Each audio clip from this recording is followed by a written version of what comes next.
Aroma ടിവിയുടെ എല്ലാ മാന്യ ശ്രോതാക്കൾക്കും വേഗം വരുന്ന കർത്താവായ യേശു ക്രിസ്തുവിന്റെ ധന്യതിരുനാമത്തിൽ വന്ദനത്തെയും സ്വാഗതത്തെയും അറിയിക്കുന്നു. അനുഗ്രഹീതവും മനോഹരമായ നല്ല നിമിഷങ്ങൾക്കായി നല്ല ദിവസത്തിനായി ഞാൻ കർത്താവിന് സ്തോത്രം ചെയ്യുന്നു. ഇന്ന് നമ്മുടെ ക്ഷണം സ്വീകരിച്ച് നമ്മോടൊപ്പം ജോയിൻ ചെയ്തിരിക്കുന്നത് കണ്ണൂരിൽ നിന്നും കർത്താവിൻ്റെ ദാസി സിസ്റ്റർ തങ്കമ്മയാണ്. തൻ്റെ ജീവിതാനുഭവങ്ങൾ നമുക്ക് അവർക്ക് ശ്രദ്ധയോടെ പ്രാർത്ഥനയോടെ സ്കിപ്പ് ചെയ്ത് അവസാനം വരെ കാണുകയും കേൾക്കുകയും ചെയ്യാം. ഒരു കത്തോലിക്ക കുടുംബത്തിൽ ജനിച്ച് വളർത്തപ്പെട്ട തൻ്റെ വിശ്വാസ പ്രമാണം അനുസരിച്ച് ജീവിച്ചു വരും കാലയളവിൽ കർത്താവിനെ കണ്ടുമുട്ടുവാനിടയായി തീർന്ന തൻ്റെ ഒരുപാട് അനുഭവങ്ങളും ഓർമ്മകളും അരോമ ടി വി പ്രേക്ഷകരോടൊപ്പം പങ്കുവയ്ക്കുന്നു. ഇത് പ്രേക്ഷകർക്ക് വേറിട്ടൊരു അനുഭവമായിരിക്കും എന്നുള്ള കാര്യത്തിന് യാതൊരു സംശയമില്ല. ശ്രദ്ധയോടെ സ്കിപ്പ് ചെയ്യാതെ നമുക്ക് കാണുകയും കേൾക്കുകയും ചെയ്യാം. ദൈവനാമത്തിലൂടെ മഹിമപ്പെടുക മുഖാന്തരമായി തീരുമല്ലോ. മാത്രമല്ല നിങ്ങളുടെ വിലയേറിയ അഭിപ്രായങ്ങളും നിർദ്ദേശങ്ങളും കമൻറ്റ് ബോക്സിൽ രേഖപ്പെടുത്താൻ മറക്കരുത്. നിങ്ങൾക്കൊരു പ്രാർത്ഥനാ വിഷയമുണ്ട്, അതുപോലെ ഞങ്ങളുമായി ബന്ധപ്പെടുവാൻ നിങ്ങൾ ആഗ്രഹിക്കുന്നെങ്കിൽ സ്ക്രീനിൽ കാണുന്ന വാട്സാപ്പ് നമ്പറിൽ ഞങ്ങളെ മെസ്സേജ് ആയിട്ട് വിവരം അറിയിക്കുക. തീർച്ചയായിട്ടും ഞങ്ങൾ മറുപടി തരുന്നതാണ്, നിങ്ങളുടെ വിഷയങ്ങൾക്ക് വേണ്ടി പ്രാർത്ഥിക്കുന്നതാണ്. അതുപോലെ തന്നെ തിങ്കളാഴ്ച തോറും വൈകുന്നേരങ്ങൾ രാത്രി 9 മണിക്ക് സാക്ഷ്യം പറഞ്ഞ പ്രിയപ്പെട്ടവരോടൊപ്പം നടക്കുന്ന ഓൺലൈൻ പ്രാർത്ഥനാ കൂട്ടായ്മയിൽ നിങ്ങൾക്ക് സംബന്ധിക്കാവുന്നതാണ്. നമ്മളൊരു ശ്രദ്ധയോടെ പ്രാർത്ഥനയോടെ ആയിരിക്കുമ്പോൾ കർത്താവിൻ്റെ വിലപ്പെട്ട ദാസി സിസ്റ്റർ തങ്കമ്മയെ തികഞ്ഞ സ്നേഹത്തോടും ആദരവോടും കൂടി അരോമ ടി വി പ്രേക്ഷകരോടൊപ്പം സമയം ചെലവഴിക്കുന്നതിനായിട്ട് ഞങ്ങൾ ക്ഷണിച്ചുകൊള്ളും. ക്രൈസ്തലോട് ദൈവനാമത്തിന് മഹത്വം ഉണ്ടാകട്ടെ. ഇന്ന് പകൽക്കാലം അരോമ ടി വിയിൽ കടന്നു വന്ന് എന്റെ സാക്ഷ്യത്തെ ഒന്ന് പറയുവാൻ തക്കണം. സ്വർഗത്തിലെ ദൈവം എന്നെ സഹായിച്ച ഈ വിലയേറിയ സമയത്തെ ഓർത്ത് നന്ദിയോടെ സ്തോത്രം ചെയ്യുന്നു. എന്റെ പേര് തങ്കമ്മ എന്നാണ്. എനിക്ക് 3 മക്കളുണ്ട്. ഒരാണും 2 പെണ്ണുമാണ്. ഭർത്താവുണ്ട്.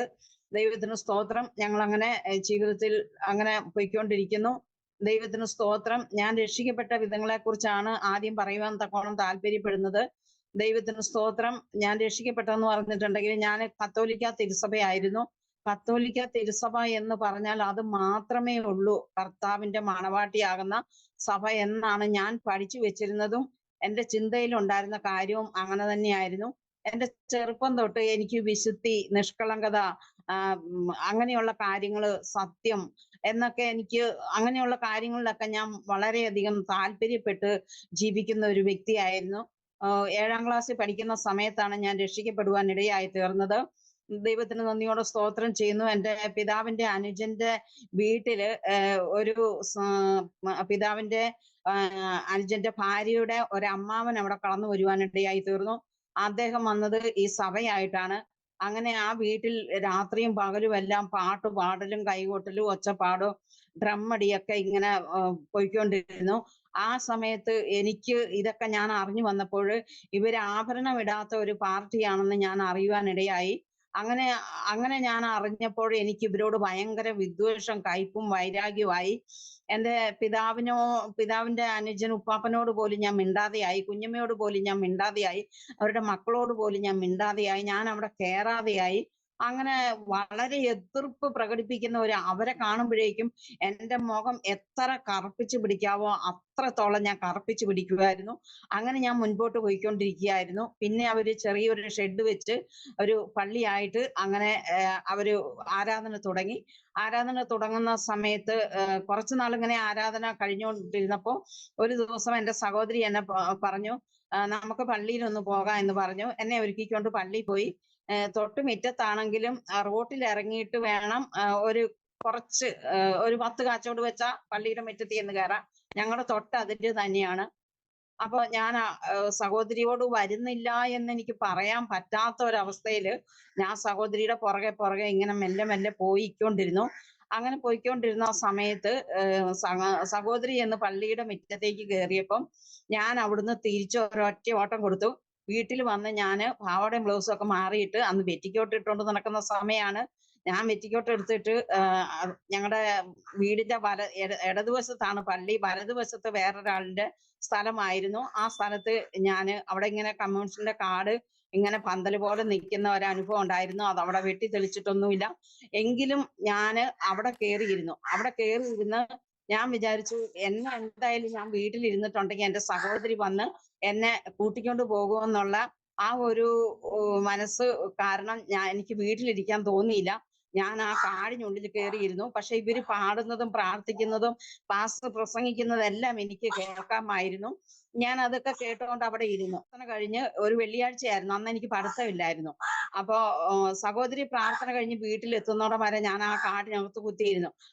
അപ്പൊ ഞാനിങ്ങനെ കുറെ നേരം ഇരുന്ന് കഴിഞ്ഞപ്പം കുറെ വിറകൊക്കെ അവിടെ ഒടിഞ്ഞു വീണ് കിടക്കുന്നതായിട്ട് എനിക്ക് എന്റെ കണ്ണിൽ പെടുവാനിടയായി തീർന്നു. ഞാൻ അവിടുന്ന് കാട്ടുപുല്ലിയൊക്കെ പറിച്ച് ഒരു കെട്ട് വിറകൊക്കെ പെറുക്കി കെട്ടി വെച്ചു. സഹോദരി വരുമ്പോൾ സഹോദരിനെ വിളിച്ചോണ്ട് വന്നിട്ട് എനിക്ക് പോയിട്ട് ഈ വിറകെടുത്തോണ്ട് പോണം എന്ന് ഞാൻ മനസ്സിൽ ഇങ്ങനെ വിചാരിച്ച്, സഹോദരി വന്നാൽ എന്തായാലും എന്നെ വിളിക്കാതിരിക്കില്ലെന്ന് എനിക്ക് നല്ല ഉറപ്പുണ്ടായിരുന്നു. അങ്ങനെ സഹോദരി വന്നു, എന്നെ വിളിച്ചു. വിളിച്ചപ്പോ എന്റെ ഹൃദയത്തിൽ ഇങ്ങനെ ഭയങ്കര യുദ്ധം നടക്കുക. സഹോദരി എന്നോട് എന്ത് പറയും? എന്നെ അടിക്കുമോ? ഞാൻ എന്റെ വീട്ടിൽ രണ്ടാമത്തെയാണ്. എന്റെ മൂത്തതാണ് എന്റെ സഹോദരി. ആ അങ്ങനെ ഇരിക്കുന്ന സമയത്ത് ഞാൻ ഇങ്ങനെ വളരെ ഭാരത്തോടെ പ്രയാസത്തോടെ ഞാൻ ആയിരിക്കുകയാണ്. എന്റെ ഹൃദയത്തിൽ ഭയങ്കര യുദ്ധം നടക്കുകയാണ്. എന്തായാലും ശരി, അടിച്ചാലും ശരി, കൊന്നാലും ശരി, ഞാൻ എന്തായാലും ഈ നിങ്ങളുടെ കൂടെ കൊട്ടാനും തുള്ളാനും ഞാൻ വരത്തില്ല എന്ന് തീർത്ത് പറയണമെന്ന് ഞാൻ മനസ്സിൽ വിചാരിച്ചിരിക്കുവായിരുന്നു. ആ, എനിക്കറിയാവുന്ന പുണ്യവാളന്മാരോടും മാതാവിനോടും എല്ലാം ഞാൻ വിളിച്ചു പ്രാർത്ഥിച്ചു. എന്റെ സഹോദരി എന്നോട് ഒന്നും ചോദിക്കരുത്, എന്നെ അടിക്കുവോ തല്ലുവോ ഒന്നും ചെയ്യാതിരിക്കാൻ വേണ്ടി നല്ലൊരു മനസ്സ് എന്റെ സഹോദരിക്ക് കൊടുക്കണമെന്ന് പറഞ്ഞ് ഞാൻ പ്രാർത്ഥിച്ചുകൊണ്ടേയിരുന്നു.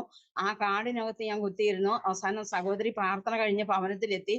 ഭവനത്തിലെത്തിക്കഴിഞ്ഞപ്പോ എന്നെ വിളിച്ചു. എന്നെ വിളിച്ചപ്പോ ഞാൻ ഇറങ്ങിച്ചെന്നു. എന്തായാലും ആ കാടിനകത്ത് കുത്തിയിരുന്ന് ഇരിക്കാൻ പറ്റിയല്ലോ, ഒരു പരിധി വരെയല്ലേ ഇരിക്കാൻ പറ്റത്തുള്ളൂ. ഞാൻ വേഗം ഇറങ്ങിച്ചെന്നു. ഇറങ്ങിച്ചെന്നപ്പോ പേടിച്ചാണ് ഞാൻ ചെന്നത്.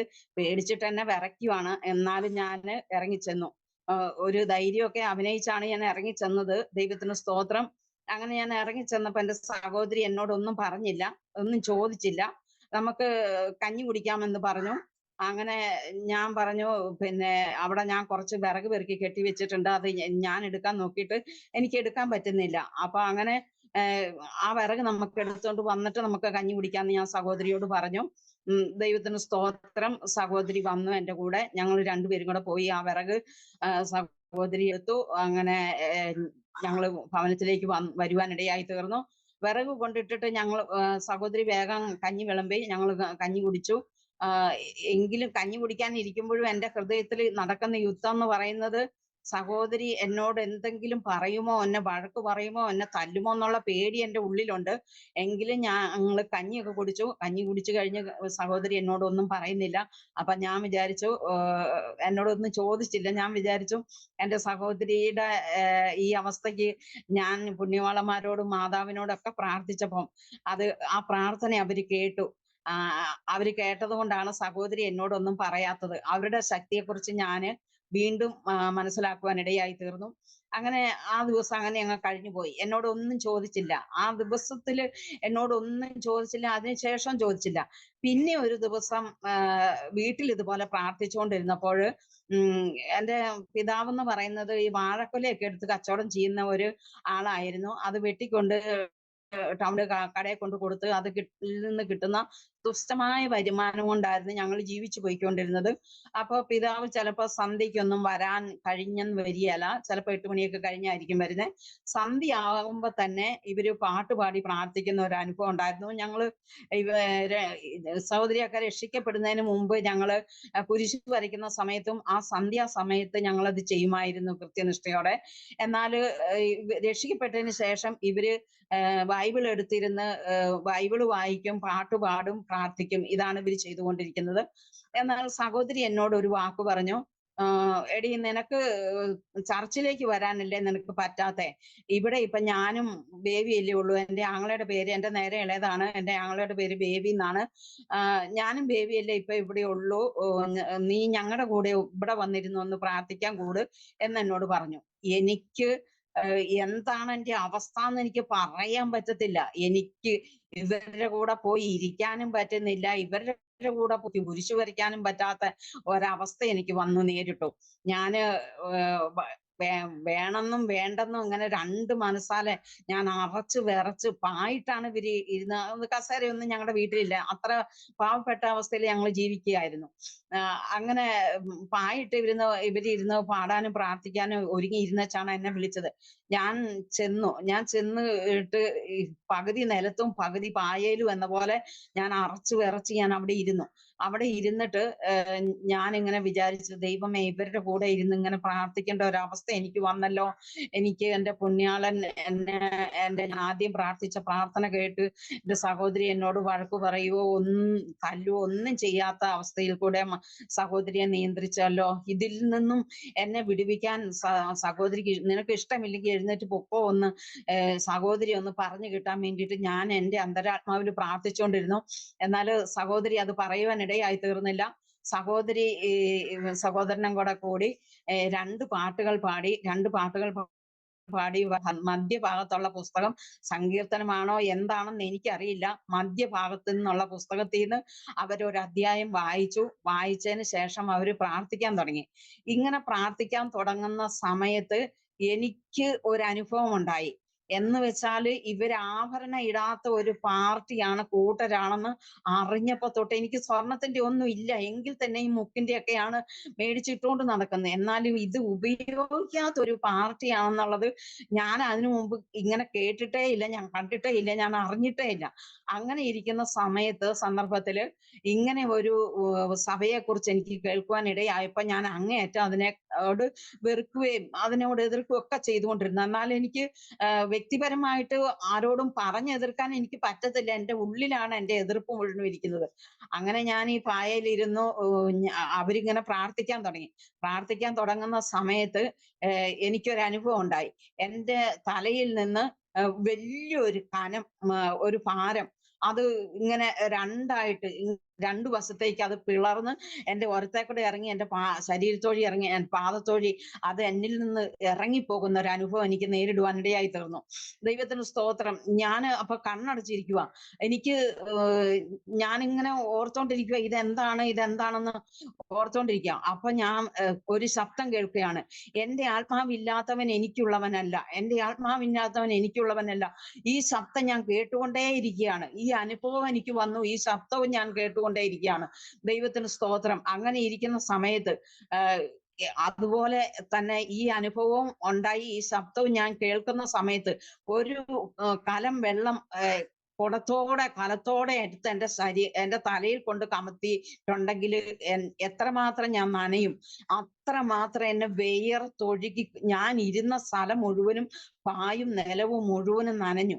അങ്ങനെ ഇവര് പ്രാർത്ഥന നിർത്തിയപ്പോ ഞാന് എന്റെ സഹോദരിയോട് പറഞ്ഞു, ഞാൻ ഇങ്ങനെ ഒരു ശബ്ദം കേൾക്കുന്നുണ്ട്, എനിക്കിങ്ങനെ ഒരു അനുഭവം ഉണ്ടായി, അതോടുകൂടെ ഞാൻ വിയർത്തു കുളിച്ചു, ഞാൻ ഈ അവസ്ഥയിലായിരിക്കുന്നു എന്ന് പറഞ്ഞു. ഞാൻ ഇത് പറഞ്ഞപ്പോൾ തന്നെ എന്റെ സഹോദരി അവിടെ കടന്ന് തുള്ളി ചാടി ആർത്തട്ടഹസിച്ചു. എന്നിട്ട് പറഞ്ഞു, നമുക്ക് പാസ്റ്റർ അടുത്ത് വരെ പോകാം എന്ന് പറഞ്ഞെന്നെ രാത്രി തന്നെ അപ്പൊ തന്നെ എന്നെ കൂട്ടിക്കൊണ്ട് പാസ്റ്റർ അടുത്ത് പോയി. പാസ്റ്റർ അടുത്ത് ചെന്ന് കഴിഞ്ഞപ്പോ പാസ്റ്റർ എന്റെ തലയിലേക്ക് കൈവച്ച് അനേക ദൂതുകൾ, പ്രവചനങ്ങൾ എന്നോട് പറഞ്ഞു. പ്രവചനം എന്താണ്, ദൂത് എന്താണെന്നൊന്നും എനിക്കറിയില്ല. പക്ഷെ അന്ന് പറഞ്ഞ അനേക വചനദൂത് ഇതൊക്കെയായിരുന്നു.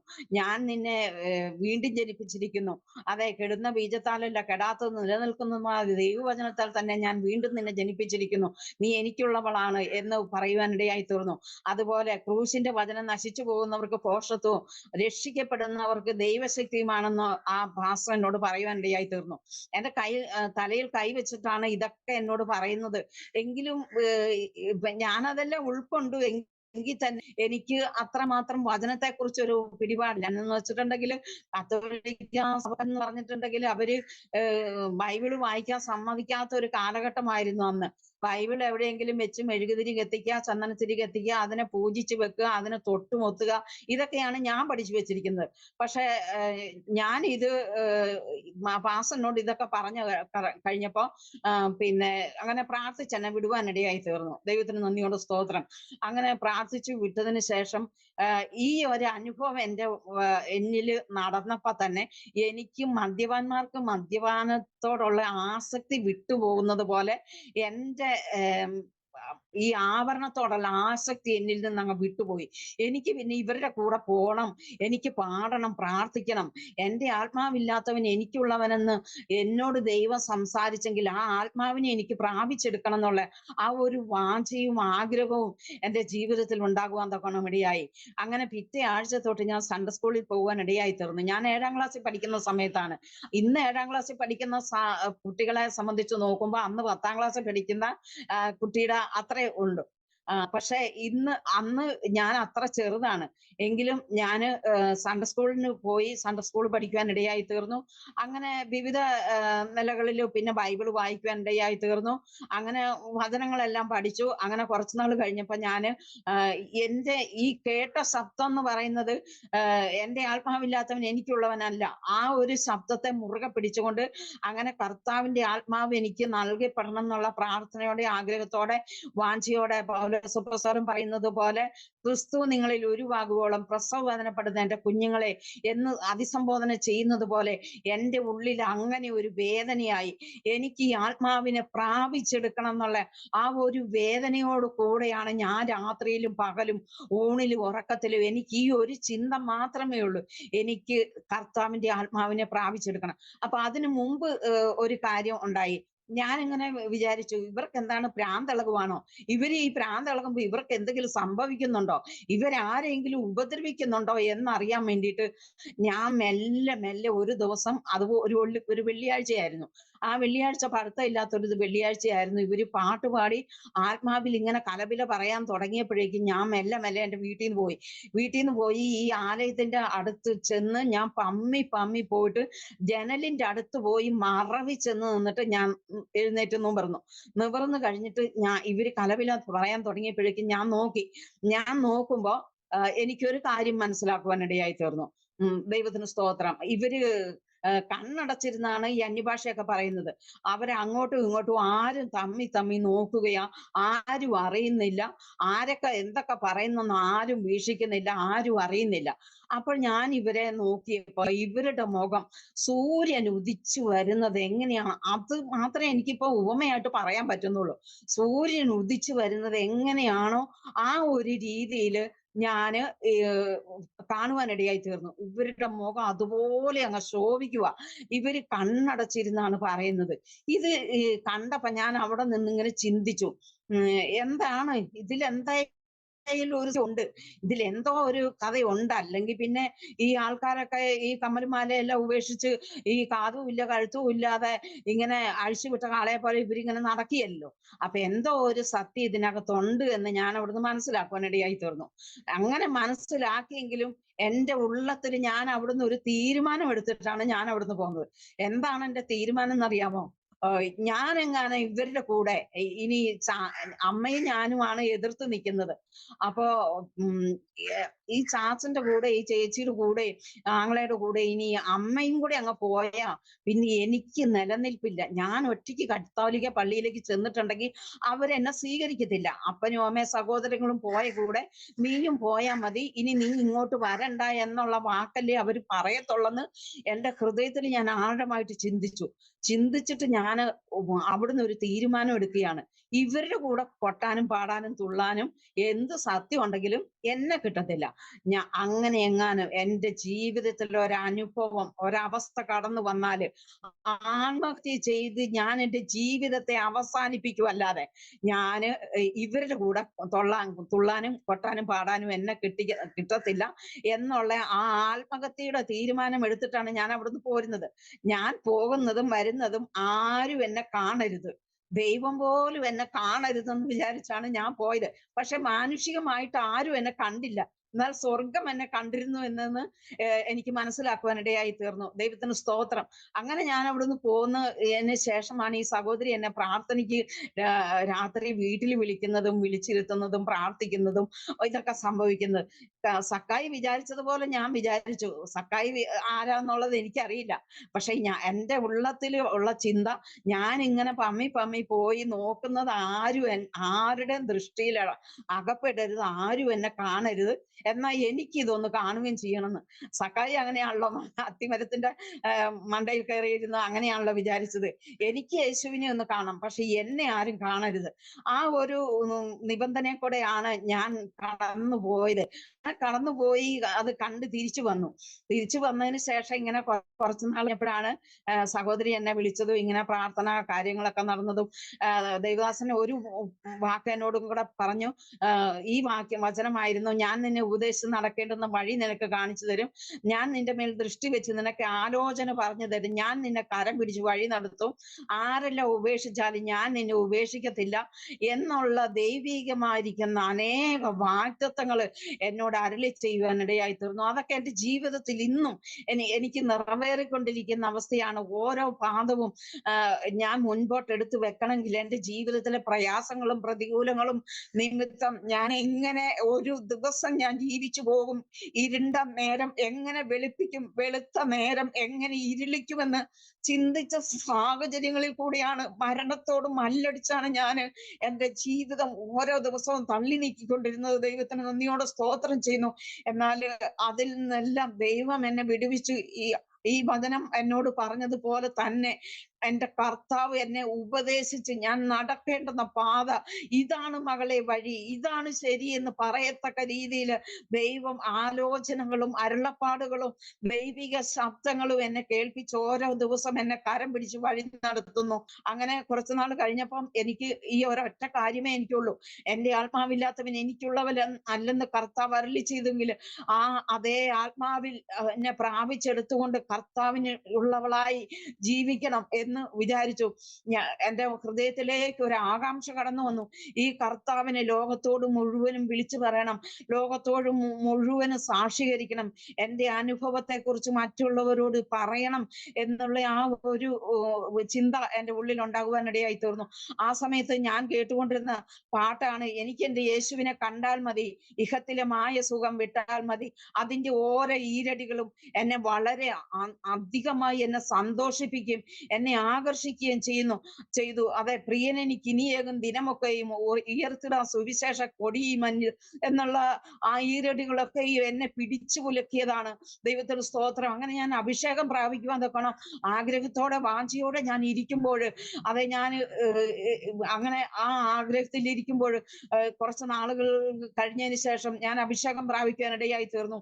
എല്ലാ കൂട്ടായ്മകൾക്കും ഞാൻ പോകുവാനിടയായി തീർന്നു. ഒരു ദിവസം ഒരു രാത്രി ഒരു വീട്ടു പ്രാർത്ഥനയായിരുന്നു. അവിടെ ചെന്ന് എല്ലാവരും ആത്മാവിൽ ഇങ്ങനെ അന്യഭാഷയിലൊക്കെ പ്രാർത്ഥിക്കുന്നു. എനിക്ക് അഭിഷേകം കിട്ടിയിട്ടില്ല, അന്യഭാഷ കിട്ടിയിട്ടില്ല. എങ്കിൽ തന്നെ എനിക്ക് വളരെ ഒരു ശക്തി എൻ്റെ ശരീരത്ത് വ്യാപിക്കുവാനിടയായി തീർന്നു. ഞാനും അവരെ പോലെ തുള്ളുകയും ചാടുകയും ഇങ്ങനെ ശക്തിപ്പെടുകയും ഒക്കെ ചെയ്തു. വളരെയധികമായി ക്രിസ്തു ഉരുവാകുവോളം പ്രസവ വേദനപ്പെടുന്ന ആ ഒരു വേദനയോടെ അഭിഷേകം പ്രാപിക്കുന്നത് വരെ ഞാൻ അങ്ങനെ പ്രാർത്ഥിച്ചുകൊണ്ടിരിക്കുന്നു. നടന്ന നടപ്പിൽ ഇരിക്കുന്ന ഇരിപ്പിലും സ്കൂളിൽ പോകുമ്പോഴും വരുമ്പോഴും ക്ലാസ്സിലിരിക്കുമ്പോഴും ഒക്കെ എൻ്റെ ഒരൊറ്റ ചിന്തയുള്ളൂ, എനിക്ക് അഭിഷേകം പ്രാപിക്കണം. അങ്ങനെ ഞാൻ ഉപവാസത്തോടെ ഇരുന്ന് ചർച്ചിൽ ഉപവാസ പ്രാർത്ഥന ഉണ്ടായിരുന്നപ്പോൾ ഉപവാസത്തോടെ ഇരുന്ന് എനിക്ക് അഭിഷേകം പ്രാപിക്കുവാൻ ഇടയായി തീർന്നു. ദൈവത്തിന് സ്തോത്രം. അങ്ങനെ അഭിഷേകം പ്രാപിച്ച് രക്ഷിക്കപ്പെട്ട് 7 മാസം ആയപ്പോഴാണ് അഭിഷേകം പ്രാപിക്കുന്നത്. അഭിഷേകം പ്രാപിച്ച എൻ്റെ പിറ്റേ മാസത്തില് ഒരു സ്നാനം ഉണ്ടായിരുന്നു. വേറെ പലരും സ്നാനപ്പെടാനുണ്ടായിരുന്നു. അപ്പോൾ ഞാൻ ദൈവദാസനോട് പറഞ്ഞു, എനിക്ക് സ്നാനപ്പെടണം എന്ന് പറഞ്ഞു. ദൈവദാസൻ എന്നോട് പറഞ്ഞു, അതെ, അങ്ങനെ ഇപ്പം മോള് സ്നാനപ്പെടണ്ട, നീ ഇത്ര ചെറുതല്ലേ, ഒരു 2 വർഷം കൂടെ കഴിയട്ടെ എന്നിട്ട് സ്നാനപ്പെട്ടാ മതി എന്ന് പറഞ്ഞു. അങ്ങനെ എന്നോട് പറഞ്ഞപ്പോ ഞാൻ ദൈവദാസനോട് ചോദിച്ചു, അതെ, 2 വർഷം കൂടെ കഴിയുമ്പോൾ നിങ്ങൾ എന്നെ സ്നാനപ്പെടുത്തുകയുള്ളെങ്കിൽ അതിനു മുമ്പ് കർത്താവ് വന്നാല്, അതല്ലെങ്കിൽ എൻ്റെ മരണം സംഭവിച്ചാലും ഞാൻ സ്വർഗത്തിൽ കാണുമെന്ന് നിങ്ങൾക്ക് ഉറപ്പ് തരാൻ പറ്റുമെന്ന് ഞാൻ അവരോട് ചോദിക്കുവാനിടയായി തീർന്നു. ദൈവത്തിന് സ്തോത്രം. അത് കേട്ടപ്പോ എൻ്റെ സ്നാനത്തെ ധിക്കരിക്കുവാൻ അവർക്ക് കഴിഞ്ഞില്ല. അവര് എൻ്റെ സ്നാനത്തെ കുറിച്ച് അവര് സമ്മതിക്കുവാനിടയായി തീർന്നു. ഞാൻ മറ്റുള്ളവർ കൂടെ പോയിട്ട് ഞാൻ സ്നാനപ്പെടുവാനിടയായി തീർന്നു. അങ്ങനെയാണ് ഞാൻ സ്നാനത്തിലേക്ക് നീങ്ങുന്നത്. ദൈവത്തിന് സ്തോത്രം. ദൈവം മാത്രമാണ് എൻ്റെ ജീവിതത്തിൽ സന്തോഷവും സമാധാനവും. ദൈവരാജ്യം ഭക്ഷണവും പാനീയവുമല്ല, നീതിയും സമാധാനവും പരിശുദ്ധാത്മാവിലുള്ള ആ സന്തോഷം എന്തെന്ന് ജീവിതത്തിൽ അനുഭവിച്ചറിഞ്ഞത് ഈ അഭിഷേകം പ്രാപിച്ച് അന്യഭാഷയിൽ ദൈവത്തെ മഹത്വപ്പെടുത്തിയപ്പോഴാണ്. ദൈവത്തിന് സ്തോത്രം. ഞങ്ങൾ രക്ഷിക്കപ്പെടാതിരുന്ന കാലത്താണ് അതെ ഞാൻ ജനിക്കുവാൻ ഇടയായി തീർന്നത്. എറണാകുളം ജില്ലയിലാണ് ഞാൻ ജനിച്ചത്. അത് അന്ന് ജാതികമായിട്ട് ജീവിക്കുന്ന സമയമാണ്. അവിടത്തെയൊക്കെ കാര്യങ്ങളെന്ന് പറഞ്ഞാല്, നീക്കങ്ങളെന്ന് പറഞ്ഞാല്, ഏതൊരു കുഞ്ഞുണ്ടായാലും ഏത് ഹിന്ദുക്കളാണെങ്കിലും ആരാണെങ്കിലും ഒരു കുഞ്ഞുണ്ടാകുമ്പോ അതിനൊരു ഒരു നക്ഷത്രം ഉണ്ടല്ലോ, ആ നാള് പോയി കണിയാനെ കൊണ്ട് നോക്കിക്കുന്ന ഒരനുഭവം അവിടുത്തെ ആ നാട്ടിലെ ഒരു പതിവായിരുന്നു. അങ്ങനെ ഞാൻ ജനിച്ചപ്പോൾ എന്റെ നാള് നോക്കിയത്, എന്റെ നാള് പൂരാടം എന്നായിരുന്നു. എന്റെ നാള് പോയി നോക്കിച്ചപ്പോ ആ കണിയാൻ ഇങ്ങനെ പറയുവാനിടയായി തീർന്നു, ഇത് അപ്പന് വിരോധമായിട്ടാണ് ഈ നാളുള്ളത്. അപ്പൻ കുടുംബത്തിന്റെ അകത്തു നിന്ന് വെളിയിൽ പോകുന്ന ഒരു അനുഭവമാണ് കാണുന്നത് എന്ന് പറയുവാനിടയായി തീർന്നു. എന്നാൽ ഈ അനുഭവം എന്റെ മാതാവ് കേട്ടപ്പോൾ എന്റെ മാതാവ് എന്നെ വളരെയധികം വെറുക്കുവാനിടയായി തീർന്നു. ദൈവത്തിന് സ്തോത്രം. എന്നെ ഒരു മകൾ എന്ന് പോലും സങ്കല്പിക്കാൻ പറ്റാത്ത ഒരവസ്ഥയിലേക്ക് എന്റെ മാതാവിന്റെ സ്വഭാവം മാറിപ്പോയി. ആയതുകൊണ്ട് എന്റെ മാതാവിൽ നിന്ന് എനിക്കൊരു സന്തോഷത്തിന് വകയില്ലാതെ ഞാൻ ചെറുപ്പം തൊട്ട് ദുഃഖം അനുഭവിക്കുന്ന ഒരവസ്ഥയിൽ കൂടി ഞാൻ ജീവിച്ചു വരികയായിരുന്നു. ദൈവത്തിന് സ്തോത്രം. അങ്ങനെ മാതാവിന്റെ അങ്ങനെ ഒരു അവസ്ഥ, ഒരു വാശി, ഈ വീറും വാശിയുള്ള ഒരു സ്വഭാവമായതുകൊണ്ട് മാതാവ് അത് വെച്ചു പുലർത്തിക്കൊണ്ടേയിരുന്നു. എന്നാല് ബാക്കിയുള്ള സഹോദരങ്ങളൊക്കെ, താഴെയുള്ള സഹോദരങ്ങളൊക്കെ ഉണ്ടായപ്പം അവരെ കൊണ്ട് തന്നെ വെറുപ്പിക്കുന്ന ഒരു അനുഭവത്തിലേക്ക് ഞാൻ നീങ്ങപ്പെടുവാൻ ഇടയായി തീർന്നു. ദൈവത്തിന് സ്തോത്രം. സത്യമെന്ന് പറയട്ടെ, യോസേപ്പിന്റെ അനുഭവമാണ് എന്റെ അനുഭവം. ദൈവത്തിന് സ്തോത്രം. സഹോദരങ്ങളാൽ നിന്ദിക്കപ്പെടുന്ന അനുഭവം, സഹോദരങ്ങളാൽ ഉപദ്രവിക്കപ്പെടുന്ന അനുഭവം, അതാണ് എന്റെ ജീവിതത്തിൽ ഇന്നും അവരിൽ നിന്നുള്ള എന്റെ അനുഭവം അതാണ്. എന്നാൽ ഞാൻ യഥാർത്ഥ ഒരു യോസേപ്പാണ്. ദൈവത്തിന് സ്തോത്രം. വചനം പറയുന്നത് പോലെ യബേസിനെ പോലെ വ്യസനത്തിന്റെ ഒരു പുത്രിയാണ് നീ എന്ന് ഒരിക്കൽ ആലയത്തിൽ ഒരു ദൈവദാസൻ വന്നപ്പോ ആ ദൈവദാസൻ എന്റെ തലയിൽ കൈവച്ച് ദൂത് പറഞ്ഞപ്പോ എന്റെ മാതാവ് അപ്രകാരം ഏറ്റെടുത്ത് സമ്മതിക്കുവാനിടയായി തീർന്നു. ദൈവത്തിന് നന്ദിയോട് സ്തോത്രം ചെയ്തു. അങ്ങനെ സമ്മതിച്ചു. ഞാൻ അപ്പൊ എന്നോട് പറഞ്ഞു, ഇങ്ങനെ ഒരു അവസ്ഥയിൽ കൂടിയാണ്, ഇതൊക്കെ മാതാവാണ് എന്നോട് പറഞ്ഞത്. എനിക്ക് 1.5 വയസ്സുള്ളപ്പം മാതാവ് എന്നെ ഇട്ട് കളഞ്ഞിട്ട് എന്റെ സഹോദരിയെ കൊണ്ട് മാതാവിന്റെ വീട്ടിലേക്ക് പോകാനിടയായി തീർന്നു. ദൈവത്തിന് സ്തോത്രം. അവിടെ ചെന്ന് ദിവസങ്ങൾ കഴിഞ്ഞപ്പോൾ അവിടെയുള്ള അയൽവക്കക്കാരും നാട്ടുകാരും പെണ്ണുങ്ങളൊക്കെ എന്റെ മാതാവിനോട് പറയുവാനിടയായി തീർന്നു, നീ പോന്നപ്പോ ആ കുഞ്ഞ് ഇതിനെ കൊണ്ടുവന്നില്ലെങ്കിലും നീ ആ മുല കുടിക്കുന്ന കുഞ്ഞിനെ നിനക്ക് കൊണ്ടുപോരാൻ പാടില്ലായിരുന്നോ? ആ കുഞ്ഞ് മുല കുടിക്കുന്ന സമയം വരുമ്പോ നിന്നെ ഓർത്തിട്ട് ആ കുഞ്ഞിന്റെ ആത്മാവ് പ്രാകിയാല് അത് നിനക്ക് നന്നായിട്ടേക്കും, നീ എവിടെ കൊണ്ട് തീർക്കും ഈ പാപം എന്ന് നാട്ടുകാരായ പെണ്ണുങ്ങളോ അയൽവക്കക്കാരായ പെണ്ണുങ്ങളൊക്കെ ഇങ്ങനെ ചോദിച്ചു കഴിഞ്ഞപ്പോൾ അതെ എന്റെ മാതാവിന് ബോധം വന്നു. മാതാവ് എന്നെ എന്റെ വീട്ടിലേക്ക് തിരിച്ചു വരുവാനിടയായി തീർന്നു. ദൈവത്തിന് സ്തോത്രം. അങ്ങനെ വന്ന് എന്നെ മലയൂട്ടി വളർത്തി. എങ്കിലും എന്നോട് യാതൊരു ഇഷ്ടവും ഇല്ല, എന്നോടൊരു താല്പര്യമില്ലാത്ത അവസ്ഥയിൽ കൂടിയാണ് എന്നെ വളർത്തിയത്. ദൈവത്തിന് സ്തോത്രം. അങ്ങനെ ഇരിക്കുന്ന സമയത്താണ് ഞാൻ ഇങ്ങനെ രക്ഷിക്കപ്പെടുന്നതും. മാതാവ് ഇങ്ങനെ ബൈബിള് വായിച്ചുകൊണ്ടിരുന്നു. ഇവരുടെ ബൈബിളാണ് എടുത്ത് വായിക്കുന്നത്. ഇത് കാണുമ്പോൾ ഞാൻ പലപ്പോഴും വിചാരിച്ചിട്ടുണ്ട്, ഇവര് കൂടോത്രം ചെയ്ത് മാതാവിനെ കൂടെ പിടിച്ചെടുത്തിട്ടുണ്ടെങ്കിൽ എന്റെ നിലനിൽപ്പ് പോകുമല്ലോ, ഞാൻ പിന്നെ എങ്ങനെ കത്തോലിക്ക സഭയിലേക്ക് ഞാൻ പോകുമെന്നൊക്കെ ഞാൻ ചിന്തിച്ചിട്ടുണ്ട്. എന്നാൽ എന്റെ മാതാവ് എന്റെ പിതാവിന്റെ അനിയന്റെ അമ്മായിപ്പൻ മരിച്ചപ്പോ ആ സ്ഥലത്ത് അടക്കുവാനിടയായി തീർന്നു. പിതാവിന്റെ അനുജന്റെ 2 ആൺമക്കള് ചെറുപ്പത്തിൽ മരിക്കുവാനിടയായി തീർന്നു. ആ മക്കളെ അവിടെ അടക്കുവാനിടയായി തീർന്നു. അങ്ങനെ 3 ശവം അവിടെ ഇട്ടപ്പോഴേക്കും ഇനി ഇതൊരു ശവക്കോട്ടയായി തീരുമല്ലോ എന്ന് വിചാരിച്ചു മാതാവ് കൊണ്ട് കേസ് കൊടുത്തു. പോലീസ് വന്നു. എങ്കിലും ഇട്ട ശവം എന്തായാലും ആ മാതാവ് പറയുന്നത് ഇട്ട ശവം ഇവിടുന്ന് മാന്തിക്കണം എന്നാണ്, മറ്റൊരിടത്ത് കൊണ്ട് അവരെ അടക്കട്ടെ എന്നാണ് മാതാവിന്റെ വാശി. എന്നാലും ഒരു ഒത്തുതീർപ്പിന് വഴങ്ങിക്കൊണ്ട് അവര് പോലീസും SI ഒക്കെ പറഞ്ഞു, എന്തായാലും വിട്ടത് ഏതായാലും വിട്ടുപോയില്ലേ, അത് സാരമില്ല, ഇനി ഇവിടെ ഇട്ടിരിക്കാൻ വേണ്ടിയിട്ട് അവർക്ക് ഒരു ഓർഡർ കൊടുക്കാമെന്ന് പറഞ്ഞു. അങ്ങനെ ഓർഡർ കൊടുത്തു. പിന്നെ അവിടെ ശവം ഇടുവാനിടയായി തീർന്നില്ല. അങ്ങനെ എന്റെ മാതാവ് വളരെ എതിർപ്പോടെ ഇരുന്ന മാതാവ് ഇവരുടെ ബൈബിൾ എടുത്ത് വായിക്കുന്നത് കണ്ടപ്പം എന്റെ ചങ്കിടിക്കാൻ തുടങ്ങി. ദൈവമേ, മാതാവിനെ കൂടെ ഇവര് കൂടോത്രം ചെയ്ത് എടുത്തു കഴിഞ്ഞാൽ എന്റെ നിലനിൽപ്പ് പോകുമല്ലോ എന്ന് ഞാൻ ചിന്തിക്കുവാൻ ഇടയായി തീർന്നു. ദൈവത്തിന് സ്തോത്രം. അങ്ങനെ മാതാവും കടന്നു പോകുവാൻ ഇടയായി തീർന്നു. അങ്ങനെ ഇരിക്കുന്ന ഒരു സന്ദർഭത്തിലാണ് എനിക്ക് ഈ പ്രാർത്ഥന ലഭിക്കുന്നതും ഞാൻ രക്ഷിക്കപ്പെടുന്നതും. പിറ്റേ ആഴ്ച സൺഡേ സ്കൂളിൽ ചെന്നപ്പം ഇനി യേശുവിന് വേണ്ടി യേശുവിനെ കർത്താവെന്ന് വായി കൊണ്ട് ഏറ്റു പറയുക, അത് വായ്ത്താളമായിട്ട് പറയുക മാത്രമല്ല, ഞാനത് വിവരിച്ചു പറയുവാനിടയായി തീർന്നു. എന്റെ യേശു കർത്താവ്.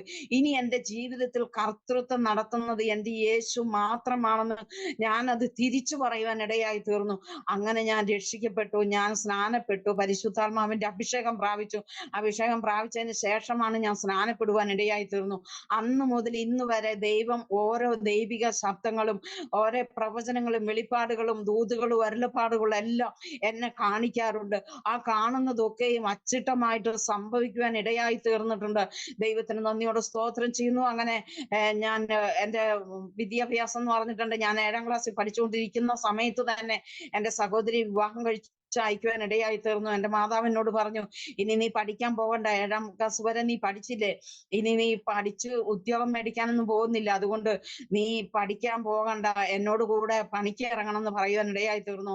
ദൈവത്തിന് സ്തോത്രം. അന്നൊക്കെ ഞാൻ കേട്ടിട്ടുള്ള ഒരു വാക്കെന്ന് പറഞ്ഞിട്ടുണ്ടെങ്കിൽ അതിപ്രകാരമായിരുന്നു, 10ാം ക്ലാസ് വരെ പഠിച്ചാല് എംപ്ലോയ്മെന്റിൽ പേര് രജിസ്റ്റർ ചെയ്താല് ഒരു താന്ന ജോലിയെങ്കിലും കിട്ടും എന്നുള്ള ഒരു വാക്കുകളെ ഞാൻ കേൾക്കുവാൻ ഇടയായി തീർന്നു.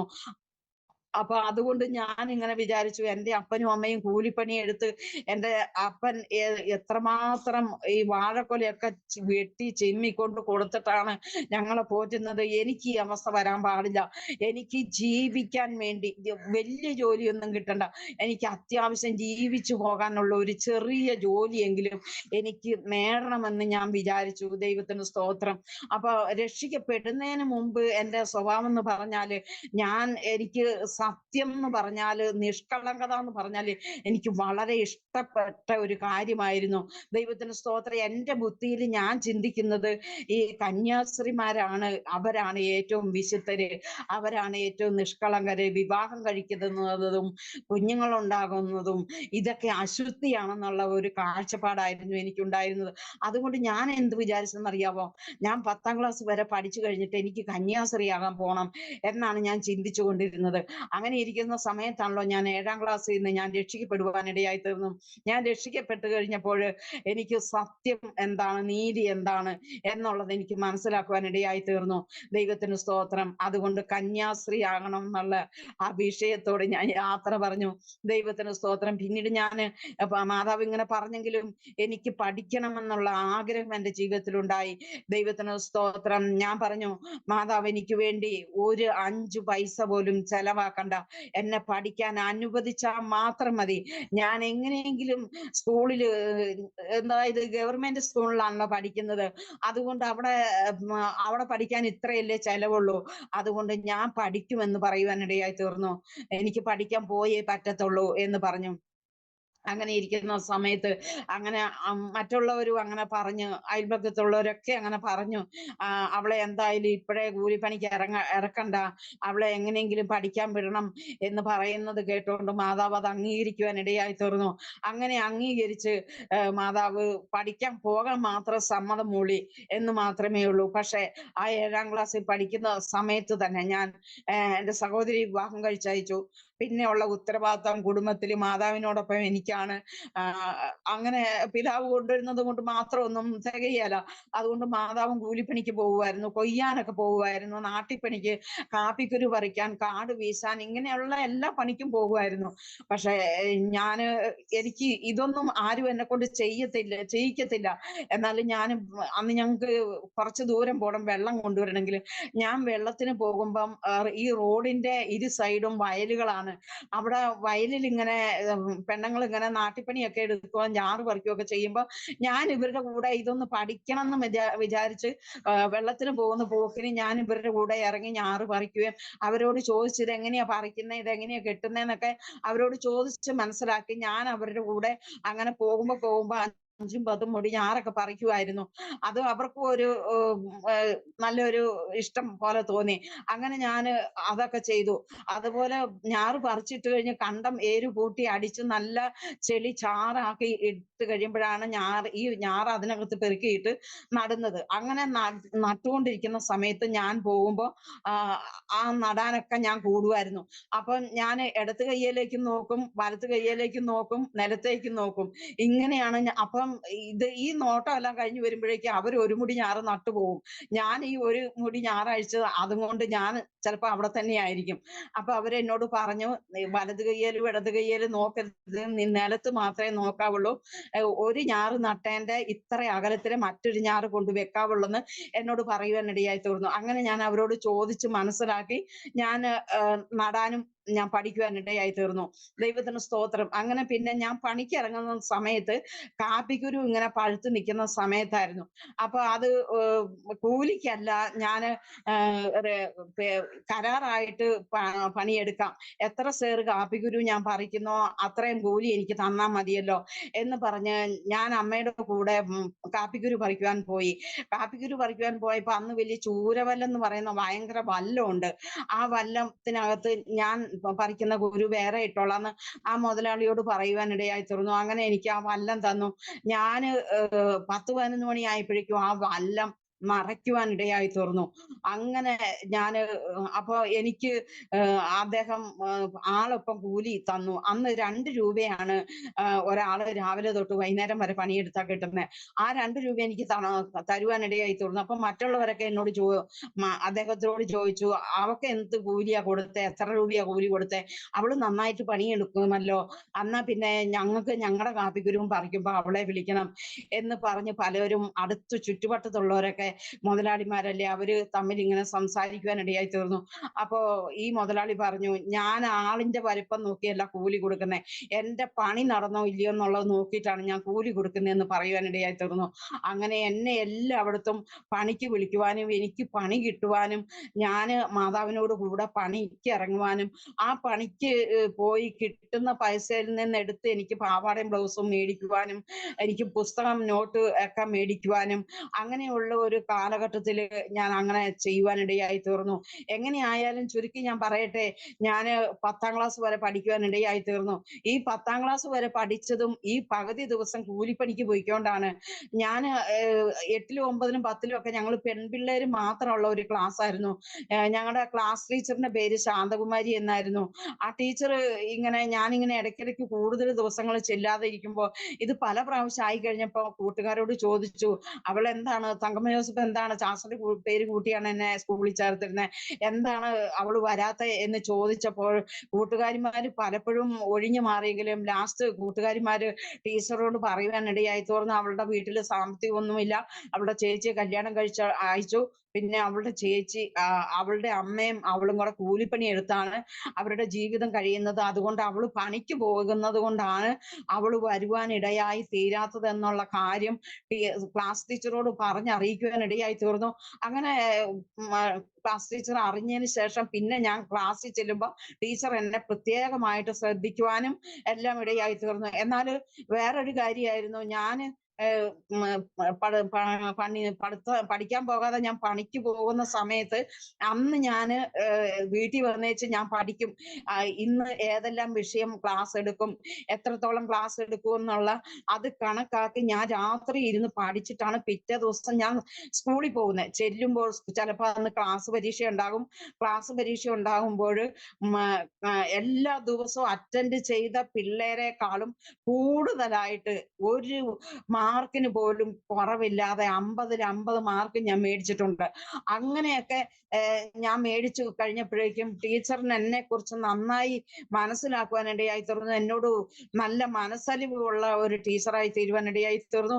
ഓണപരീക്ഷ, ക്രിസ്മസ് പരീക്ഷയൊക്കെ നടത്തുമ്പം പരീക്ഷ ഹാളിൽ വരുമ്പം ടീച്ചറാണ് ഞാൻ ഉള്ള ഹാളിലെങ്കിൽ ടീച്ചർ വന്ന് എനിക്ക് ചോദ്യത്തിന്റെ ഉത്തരങ്ങൾ എനിക്ക് അറിയാൻ പാടില്ലാത്തൊക്കെ എനിക്ക് പറഞ്ഞു തരുവാനിടയായി തീർന്നിട്ടുണ്ട്. അത്രമാത്രം ടീച്ചർ എന്നെ സ്നേഹിക്കുവാനിടയായി തീർന്നു. അങ്ങനെ ഞാൻ 10ാം ക്ലാസ് എഴുതി ഞാൻ തോറ്റു പോകാനിടയായി തീർന്നു. ഞാൻ സർട്ടിഫിക്കറ്റ് മേടിക്കാൻ വേണ്ടിയിട്ട് സ്കൂളിൽ ചെന്നപ്പോൾ ടീച്ചർ എന്നെ കണ്ടപ്പോഴേക്കും ഞാൻ കരയുന്നതിന് മുമ്പായി ടീച്ചർ കരയുവാനിടയായി തീർന്നു. ടീച്ചർ എന്നോട് പറഞ്ഞു, "തങ്കമ്മ ജോസഫേ, തങ്കമ്മ ജോസഫ് തോറ്റുപോയല്ലോ. തങ്കമ്മ ജോസഫ് ഒന്നുകൂടെ എന്തായാലും എഴുതണം. അടുത്ത എഴുത്തില് എന്തായാലും തങ്കമ്മ ജോസഫ് ജയിക്കും. എവിടെയെങ്കിലും ഹോസ്റ്റലിൽ എവിടെയെങ്കിലും പോയി നിന്ന് തങ്കമ്മ ജോസഫ് മുന്നോട്ട് പഠിക്കണം. നല്ലൊരു ഭാവി ദൈവം തരും. നല്ലൊരു ജോലി തരൂ എന്നൊക്കെ പറഞ്ഞ് ആ ടീച്ചർ എന്നെ അനുഗ്രഹിക്കുവാൻ ഇടയായി തീർന്നു. ദൈവത്തിന് സ്തോത്രം. എന്നാലും എനിക്ക് ഞാനും സങ്കടപ്പെട്ടു. എങ്കിലും ടീച്ചർ എന്നോട് ഒരു കാര്യം പറഞ്ഞു. തങ്കമ്മ ജോസഫേ, നിന്റെ മുൻപിലുണ്ടായിരുന്ന ആ പെൺകുട്ടിക്കും ഇംഗ്ലീഷിൽ എത്ര അക്ഷരങ്ങൾ ഉണ്ടെന്ന് ചോദിച്ചാൽ അവക്കത് അറിയത്തില്ല. മലയാളത്തിൽ എത്ര അക്ഷരങ്ങളുണ്ടെന്ന് ചോദിച്ചാൽ അവക്ക് അറിയത്തില്ല. ഇംഗ്ലീഷും മലയാളവും അവക്ക് എഴുതാൻ അറിയത്തില്ല. ഹിന്ദി അവക്ക് അറിയത്തില്ല. ഈ അക്ഷരമാലകളെ പോലും കുറിച്ച് അറിയാത്ത വ്യക്തി അവള് ജയിച്ചു പോയി. അന്നത്തെയൊക്കെ കാലം എന്ന് പറഞ്ഞിട്ടുണ്ടെങ്കിൽ രക്ഷിതാക്കള് പരസ്യമായിട്ടുള്ള ഈ പരീക്ഷ എഴുതുമ്പോൾ രക്ഷിതാക്കൾ തിരുവനന്തപുരത്ത് പോയി കൈക്കൂലി കൊടുത്ത് അത് ജയിപ്പിക്കുന്ന ഒരു കാലഘട്ടമായിരുന്നു. അതുപോലെ എന്തെങ്കിലും സംഭവിച്ചിട്ടാണ് തങ്കമ്മ ജോസഫിന്റെ മുമ്പിലുള്ള കൊച്ച് ഒരു അക്ഷരം അറിയത്തില്ലാത്ത കൊച്ച്, എഴുതാൻ അറിയത്തില്ല വായിക്കാൻ അറിയത്തില്ലാത്ത കൊച്ച് ജയിച്ചു പോയി. തങ്കമ്മ ജോസഫ് ക്ലാസ്സിൽ വരാതിരിക്കുന്ന സമയത്തും ക്ലാസ്സിന് അറ്റൻഡ് ചെയ്യുമ്പോൾ 50-50 മാർക്ക് മേടിച്ച് തങ്കമ്മ ജോസഫ് ഇത്ര നന്നായി പഠിച്ചുകൊണ്ടിരുന്ന ആ വ്യക്തിയാണ്. എന്നാൽ ഞാൻ വിശ്വസിക്കുന്നു തങ്കമ്മ ജോസഫിന്റെ പേര് മാറിപ്പോയതാണ്. ആ വ്യക്തിയുടെ പേര് തങ്കമ്മ ജോസഫിന്റെ ഇതിൽ വരേണ്ടതായിരുന്നു എന്ന് ഞാൻ തീർച്ചയായിട്ടും വിശ്വസിക്കുന്നു. അതുകൊണ്ട് തങ്കമ്മ ജോസഫ് യാതൊരു കാരണവശാലും പഠിത്തം ഇവിടെ കൊണ്ട് നിർത്തിക്കളയരുത് എന്ന് പറയുവാനിടയായി തീർന്നു. ഞാൻ സർട്ടിഫിക്കറ്റ് ഒക്കെ മേടിച്ച് വീട്ടിൽ പോന്നു. ഞാൻ എന്നിട്ട് ഏതായാലും തോറ്റും പോയല്ലോ, ഇനി പഠിക്കാൻ ഇനി പോകണ്ട, ഇതുകൊണ്ടൊക്കെ നിർത്തിക്കോ എന്ന് ആ മാതാവ് പറയുവാനിടയായി തീർന്നു. അങ്ങനെ ഞാൻ എന്തായാലും എനിക്ക് പിന്നെ ട്യൂട്ടോറിയൽ കോളേജിൽ പോയിട്ട് ഫീസ് കൊടുത്ത് പഠിക്കാനുള്ള അവസ്ഥയൊന്നും എനിക്കില്ല. അതുകൊണ്ട് ഞാൻ പഠിത്തം അങ്ങനെ നിൽക്കുവാനിടയായി തീർന്നു. അങ്ങനെ പഠിത്തം നിന്ന സമയത്തും ഞാൻ ഇതുപോലെ പണിക്ക് പോകുമായിരുന്നു. പണിക്ക് പോയിക്കൊണ്ടിരുന്ന സമയത്ത് എല്ലാവരും എന്നോട് ഇങ്ങനെ ചോദിക്കുവാൻ ഇടയായി തീർന്നു, നിനക്ക് ഒന്നും കൂടെ എഴുതാൻ പാടില്ലായിരുന്നോ? നിനക്ക് ട്യൂട്ടോറിയൽ പോയി പഠിക്കാൻ നിവൃത്തിയില്ലെങ്കിൽ നിനക്ക് വീട്ടിലിരുന്ന് പഠിച്ചിട്ടാണെങ്കിൽ നീ ഒന്നുകൂടി എഴുതാൻ ശ്രമിക്കടി എന്നൊക്കെ എന്നോട് ഇങ്ങനെ പലരും പറഞ്ഞു തന്നു. അതനുസരിച്ച് ഞാൻ കുറച്ച് ദിവസം കഴിഞ്ഞപ്പോൾ വീട്ടിലിരുന്ന് പഠിക്കാൻ തുടങ്ങി. അന്ന് ഞങ്ങൾക്ക് കറണ്ട് ഒന്നുമില്ല. മണ്ണെണ്ണ വിളക്ക് കത്തിച്ചു വെച്ച് മെഴുകുതിരി കത്തിച്ചു വെച്ചിരുന്നൊക്കെയാണ് ഞാൻ പഠിക്കുന്നത്. അപ്പൊ അമ്മ എന്നെ വന്ന് വഴക്ക് പറയും. അമ്മ കിടക്കുന്നിടം വരെ എനിക്ക് പഠിക്കാനുള്ള അവകാശമുള്ളൂ. അമ്മ വന്ന് കിടന്നു കഴിഞ്ഞിട്ടുണ്ടെങ്കിൽ മെഴുകുതിരിയും മണ്ണെണ്ണ വിളക്കൊക്കെ കത്തിച്ചു വെച്ച് ഇങ്ങനെ ഈ വെട്ടം കണ്ടിട്ടുണ്ടെങ്കിൽ അമ്മയ്ക്ക് ഉറങ്ങാൻ പറ്റത്തില്ല. പിറ്റേ ദിവസം രാവിലെ എടുത്ത് എഴുന്നേറ്റ് കുടുംബത്തെ പണികൾ സകലതും കഴിച്ചിട്ട് പണിക്ക് പോകാനുള്ളതാണ്. അതുകൊണ്ട് നീ ഇനി വെട്ടം കത്തിച്ചിരുന്ന് പഠിക്കുന്ന ആ കാര്യം അങ്ങ് നിർത്തിയേക്കെന്ന് പറഞ്ഞു. പക്ഷെ ഞാൻ 6 മാസം ഞാൻ അങ്ങനെ പഠിച്ചു. പിന്നെ 6 മാസത്തിന് ശേഷം ഞാൻ ആ പഠിത്തം വിട്ട് തള്ളിക്കളഞ്ഞു. എനിക്ക് രണ്ടാമതൊന്നും എഴുതാൻ പറ്റിയില്ല. ദൈവത്തിന് സ്തോത്രം. അങ്ങനെ ഇരിക്കുന്ന സമയത്ത് രക്ഷിക്കപ്പെട്ട് ഇങ്ങനെ ഇരിക്കുന്ന സമയത്ത് ഞാൻ എനിക്ക് 21 വയസ്സായി. 21 വയസ്സായപ്പോ എനിക്കൊരു വിവാഹാലോചന വരുവാൻ തക്കവണ്ണം ഇടയായി തീർന്നു. ഞാൻ എൻ്റെ മാതാവിനോടും പിതാവിനോടും പറഞ്ഞു, എനിക്കിപ്പോ വിവാഹം വേണ്ട എന്ന് പറഞ്ഞു. അവരത് കേട്ടില്ല. അവര് പോയി നോക്കിയിട്ട് വന്നപ്പോ പറഞ്ഞു, അവിടെ കശുമാന്തോട്ടമുണ്ട്, കാപ്പിക്കുരു ഉണ്ട്, കുരുമുളകുണ്ട്, നിനക്ക് അവിടെ പോയിട്ടുണ്ടെങ്കിൽ നല്ല രീതിയിൽ നിനക്ക് ജീവിക്കാം. അതുകൊണ്ട് എൻ്റെ മക്കളിൽ ഒരാളെങ്കിലും കൂലിപ്പണി എടുത്ത് കഷ്ടപ്പെടാതെ ജീവിക്കുവാനുള്ള അവസരം സാഹചര്യം അവിടെയുണ്ട്. അവിടെ വയലുണ്ട് ഏക്കർ കണക്കിന്, 12 മാസവും ചെലവിനുള്ള നെല്ല് കിട്ടും. അങ്ങനെയൊക്കെയുള്ള കാര്യങ്ങൾ പറഞ്ഞ് ഞാൻ പറയുന്നത് കേൾക്കാതെ അവരെന്നെ വിവാഹം കഴിച്ച് അയക്കുവാൻ ഇടയായി തീർന്നു. ദൈവത്തിന് നന്ദിയോടെ സ്തോത്രം ചെയ്യുന്നു.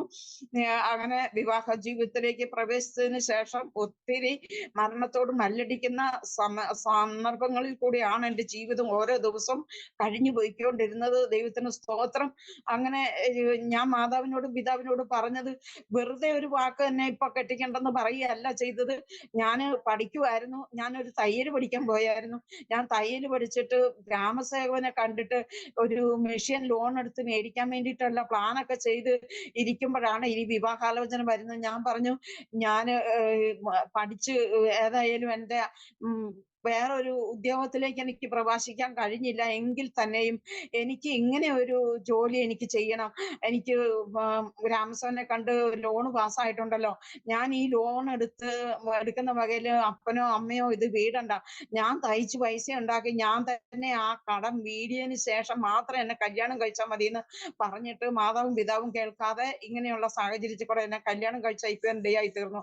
ദൈവത്തിന് സ്തോത്രം. 3 കുഞ്ഞുങ്ങളുണ്ട്. ദൈവത്തിന് സ്തോത്രം. അതാണ് എന്റെ ജീവിതത്തിന്റെ ചെറുപ്പം തൊട്ടുള്ള ഒരു പശ്ചാത്തലം എന്ന് പറയുന്നത് അതാണ്. ദൈവത്തിന് സ്തോത്രം. എങ്കിലും ഞാൻ രക്ഷിക്കപ്പെട്ട് പരിശുദ്ധാത്മാവ് എന്നിൽ വന്നപ്പോൾ ആ മാതാവിന്റെ സന്തോഷം എന്താണ്, ആ പിതാവിന്റെ സന്തോഷം എന്താണ്, ഇതൊക്കെ എനിക്ക് അതെ അനുഭവിക്കുവാനിടയായി തീർന്നു. ഇന്നും ജീവിതത്തിൽ എന്തെല്ലാം പ്രതികൂലങ്ങളും പ്രയാസങ്ങളും വന്നാലും ദൈവത്തിന്റെ പാദപീഠത്തിൽ മുഴങ്കാലും മടക്കിയിരുന്ന് ഒരു നിമിഷം കർത്താവിനെ ധ്യാനിച്ചു കഴിയുമ്പോഴും എത്ര വലിയ മഴക്കാറ് കയറി വന്നാലും അത് നീങ്ങി പോകുന്നത് പോലെ എന്റെ ജീവിതത്തിൽ നിന്ന് അത് നീങ്ങിപ്പോയിട്ട് സന്തോഷവും സമാധാനവും ഞാൻ അനുഭവിച്ചുകൊണ്ടാണ് ഇന്ന് വരെ എന്റെ ജീവിതത്തിൽ ഞാൻ ആയിരിക്കുന്നത്. ദൈവത്തിന് സ്തോത്രം. അങ്ങനെ എന്റെ വിവാഹം ആലോചിച്ച് ഉറപ്പിച്ചിട്ട് എൻഗേജ്മെന്റ് കഴിഞ്ഞിട്ട് 2.5 മാസം ഉണ്ടായിരുന്നു വിവാഹം നടക്കാൻ. അപ്പൊ ആ സമയത്ത് അപ്പൊ ഈ എന്റെ വീതം സ്ഥലം വിറ്റിട്ട് വേണം എന്നെ വിവാഹം കഴിച്ച് അവർക്ക് കൊടുക്കാൻ വേണ്ടി. അപ്പൊ സ്ഥലത്തിന്റെ കച്ചവടം നടക്കാൻ വേണ്ടിയിട്ടാണ് ഈ 2.5 മാസം എൻഗേജ്മെന്റ് കഴിഞ്ഞിട്ട് നീട്ടിവെച്ചത്. അപ്പൊ എല്ലാരും ഇങ്ങനെ പറഞ്ഞു, ഈ 2.5 മാസമൊക്കെ നീട്ടിവെച്ച് എന്തിനാ എന്ന് ചോദിച്ചു. അത് സ്ഥലത്തിന്റെ കച്ചവടം നടക്കണമല്ലോ, എന്നെങ്കിലും വേണമെങ്കിൽ അല്ലേ അവർക്ക് പൈസ കൊടുക്കാൻ പറ്റത്തുള്ളൂ എന്ന് പറഞ്ഞ് അങ്ങനെ ഇരിക്കുന്ന സമയത്ത് വിവാഹത്തിന് 1 മാസം ഉള്ളപ്പം എന്റെ മാതാവിന് ഒരു അസുഖം വന്നു. അസുഖം വന്നെന്ന് പറഞ്ഞിട്ടുണ്ടെങ്കിൽ വേറെ മാരകമായ അസുഖമൊന്നുമല്ല, ഒരു ഛർദിയൊഴിച്ചിലായിരുന്നു വന്നത്. ആ ഛർദിയൊഴിച്ചിൽ വന്ന് മാതാവ് വളരെ ക്ഷീണിതയായി തളർന്ന് അവശതയായി. ഈ മാതാവ് ഇങ്ങനെ തളർന്ന് അവശതയായി 2 ആഴ്ചയായിട്ട് ഞാൻ ഈ മാതാവിന്റെ വിസർജ്യ വസ്തുക്കളൊക്കെ പാള വെച്ച് എടുത്ത് കൊണ്ട് കക്കൂസി കൊണ്ട് കളയുന്ന ഒരു അനുഭവമായിരുന്നു. ദൈവത്തിന് സ്തോത്രം. എനിക്ക് ഇതൊക്കെ ആയപ്പോഴേക്കും എന്റെ മനസ്സിന് വല്ലാത്ത വിഷമമായി. ഞാൻ ഊണിലും ഉറക്കത്തിലും ഞാൻ കർത്താവിനോട് ഒന്നേ പറയുന്നുള്ളൂ, എന്റെ കർത്താവേ, എന്റെ മാതാവിന് ഒന്നും സംഭവിക്കരുത്. എന്റെ മാതാവിന് ആയുസ്സോടെ ആരോഗ്യത്തോടെ നീ എനിക്ക് എന്റെ മാതാവിന് തന്നേ മതിയാകണം. എന്റെ മാതാവിന് എല്ലാ ക്ഷീണങ്ങളും പ്രയാസങ്ങളും മാറ്റി ആയുസ്സും ആരോഗ്യവും ദൈവം കൊടുക്കണം. ഞങ്ങള് 3 പെൺകുഞ്ഞുങ്ങളാണ്. ആങ്ങള ചേച്ചിയെ കല്യാണം കഴിച്ചയച്ചു. ആങ്ങള പിന്നെ അവന് ഒരു അമ്മ ഇല്ലെങ്കിലും അവന് സാരമില്ല. ഞങ്ങള് 3 പെൺകുഞ്ഞുങ്ങൾക്ക് അമ്മ ഇല്ലാതെ ജീവിക്കാൻ പറ്റത്തില്ല. അപ്പൊ എനിക്ക് ആ ഒരു കാര്യം എനിക്ക് ഓർക്കാൻ പോലും പറ്റാത്ത ഒരവസ്ഥയിൽ കൂടി ഞാൻ നടക്കുന്ന നടപ്പിലും ഇരിക്കുന്ന ഇരിപ്പിലും എല്ലാം മാതാവിനെ രക്ഷിക്കണം രക്ഷിക്കണം എന്നുള്ള പ്രാർത്ഥന മാത്രമേ ഉണ്ടായിരുന്നുള്ളൂ. അങ്ങനെ ഇരിക്കുന്ന സമയത്ത് ഒരു ദിവസം എന്റെ മാതാവ് ഒരർദ്ധരാത്രിയായപ്പോ എന്നെ വിളിച്ചു. ഞാൻ ഉറക്കമില്ല. മാതാവിന് ഇങ്ങനെ അസുഖം കൂടുതലായി മൂർധന്യാവസ്ഥയിലെത്തിയ പിന്നെ ഞാൻ ഉറക്കമില്ല. ദൈവത്തിന് സ്തോത്രം. മാതാവിനെ വിളിച്ചിട്ട് പറഞ്ഞു, നീ ഒരു പേനായും കടലാസും എടുക്കാൻ പറഞ്ഞു. പേനയും കടലാസും എടുക്കാൻ പറഞ്ഞപ്പോ എനിക്ക് പെട്ടെന്ന് എന്റെ ചങ്കിൽ ഒരു ഇടുത്തി വീഴുന്ന ഒരു അനുഭവമാണ് ഉണ്ടായത്. ദൈവത്തിന് സ്തോത്രം. ഞാൻ എന്തിനാന്നൊന്നും ചോദിച്ചില്ല. ഞാൻ പേനയും കടലാസും എടുത്തപ്പോ നീ ഇങ്ങോട്ട് വന്നിരിക്കാൻ പറഞ്ഞു. അങ്ങനെ മാതാവിനോട് ചേർന്ന്, മാതാവ് കിടക്കുന്ന കട്ടിലിനോട് ചേർന്ന് ഇങ്ങനെ ഇരുന്നു. ഞാനിത് മടിയിൽ വെച്ചു. ഞാൻ മാതാവിനോട് പറഞ്ഞു, ഞാൻ പറയുന്ന കാര്യങ്ങളൊക്കെ എഴുതി വെക്കാൻ പറഞ്ഞു. മാതാവ് പറഞ്ഞ കാര്യങ്ങളൊക്കെ ഞാൻ എഴുതി വെച്ചു. എഴുതി വെച്ചതിന് ശേഷം എന്നോട് പറഞ്ഞു, പിതാവിനെ വിളിച്ചെഴുന്നേൽപ്പിക്കാൻ പറഞ്ഞു. പിതാവ് ഈ അധ്വാനം കഴിഞ്ഞ് വന്ന് കിടക്കുന്നതായത് കൊണ്ട് പിതാവ് ഉറങ്ങിപ്പോകും. അപ്പൊ പിതാവിനെ വിളിച്ചെഴുന്നേൽപ്പിക്കാൻ പറഞ്ഞു. ഞാൻ പിതാവിനെ വിളിച്ചെഴുന്നേൽപ്പിച്ചു. കട്ടിലിന്റെ അടുത്തേക്ക് ഇങ്ങോട്ട് എന്റെ അടുത്തേക്ക് നീങ്ങിയിരിക്കാൻ പറഞ്ഞു.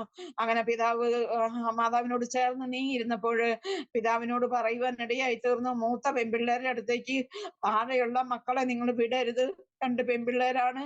അന്യവന്മാരെ കൊണ്ട് നോക്കിക്കാൻ നിങ്ങൾ വിടരുത്. കുഞ്ഞുങ്ങളെ നിങ്ങൾ തന്നെ നോക്കിക്കണം എന്നൊക്കെയുള്ള ഗൃഹകാര്യം ക്രമത്തിലാക്കാൻ ഹിസ്കിയാവ് നോട് പ്രവാചകനെ വിളിച്ച് അറിയിച്ച് പറഞ്ഞു വിട്ടതുപോലെ അത് എന്റെ മാതാവ് ഈ ഗൃഹകാരിയെല്ലാം ക്രമത്തിലാക്കി. എന്നിട്ട് എന്റെ പിതാവിനോട് ഒരു വാക്ക് പറയുവാൻ ഇടയായി തീർന്നു. ദൈവത്തിന്റെ സ്തോത്രം. അതിങ്ങനെയായിരുന്നു, ഞാൻ എന്റെ വീട്ടിൽ പോവുകയാണ്, ഞാൻ പറഞ്ഞ കാര്യങ്ങളെല്ലാം ഇരിക്കണം എന്ന് പറഞ്ഞ് ഞാൻ എന്റെ വീട്ടിൽ പോവുക, എന്റെ സ്വന്തമായ വീട്ടിലേക്ക് ഞാൻ പോവുകയാണെന്ന് പറഞ്ഞപ്പോൾ ദൈവത്തിന് സ്തോത്രം. ഞാൻ ഇതെല്ലാം കണ്ടിങ്ങനെ നോക്കി നിൽക്കുകയാണ്. പറയുകയാണ്. ഇത് പറയുവല്ല, മാതാവിന്റെ കിറി ഇങ്ങനെ ഈ ചെവിയുടെ ഭാഗത്തേക്ക് ഇങ്ങനെ കോടി വരുവാൻ ഇടയായി തീർന്നു.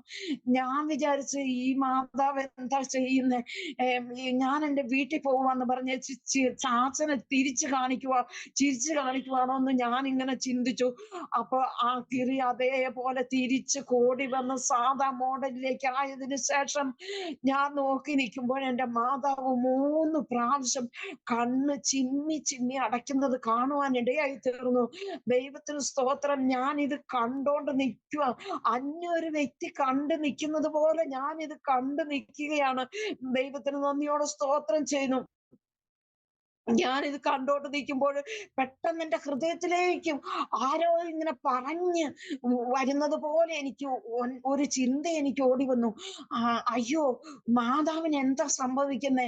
മരിക്കുമ്പോ ഇങ്ങനെയൊക്കെയാണല്ലോ, കിറികോടും ചിരിച്ചോണ്ട് മരിക്കും, അല്ലെങ്കിൽ കണ്ണ് ചിമ്മി അടച്ച് മരിക്കും എന്നൊക്കെയാണല്ലോ പറഞ്ഞു കേട്ടിരിക്കുന്നത്.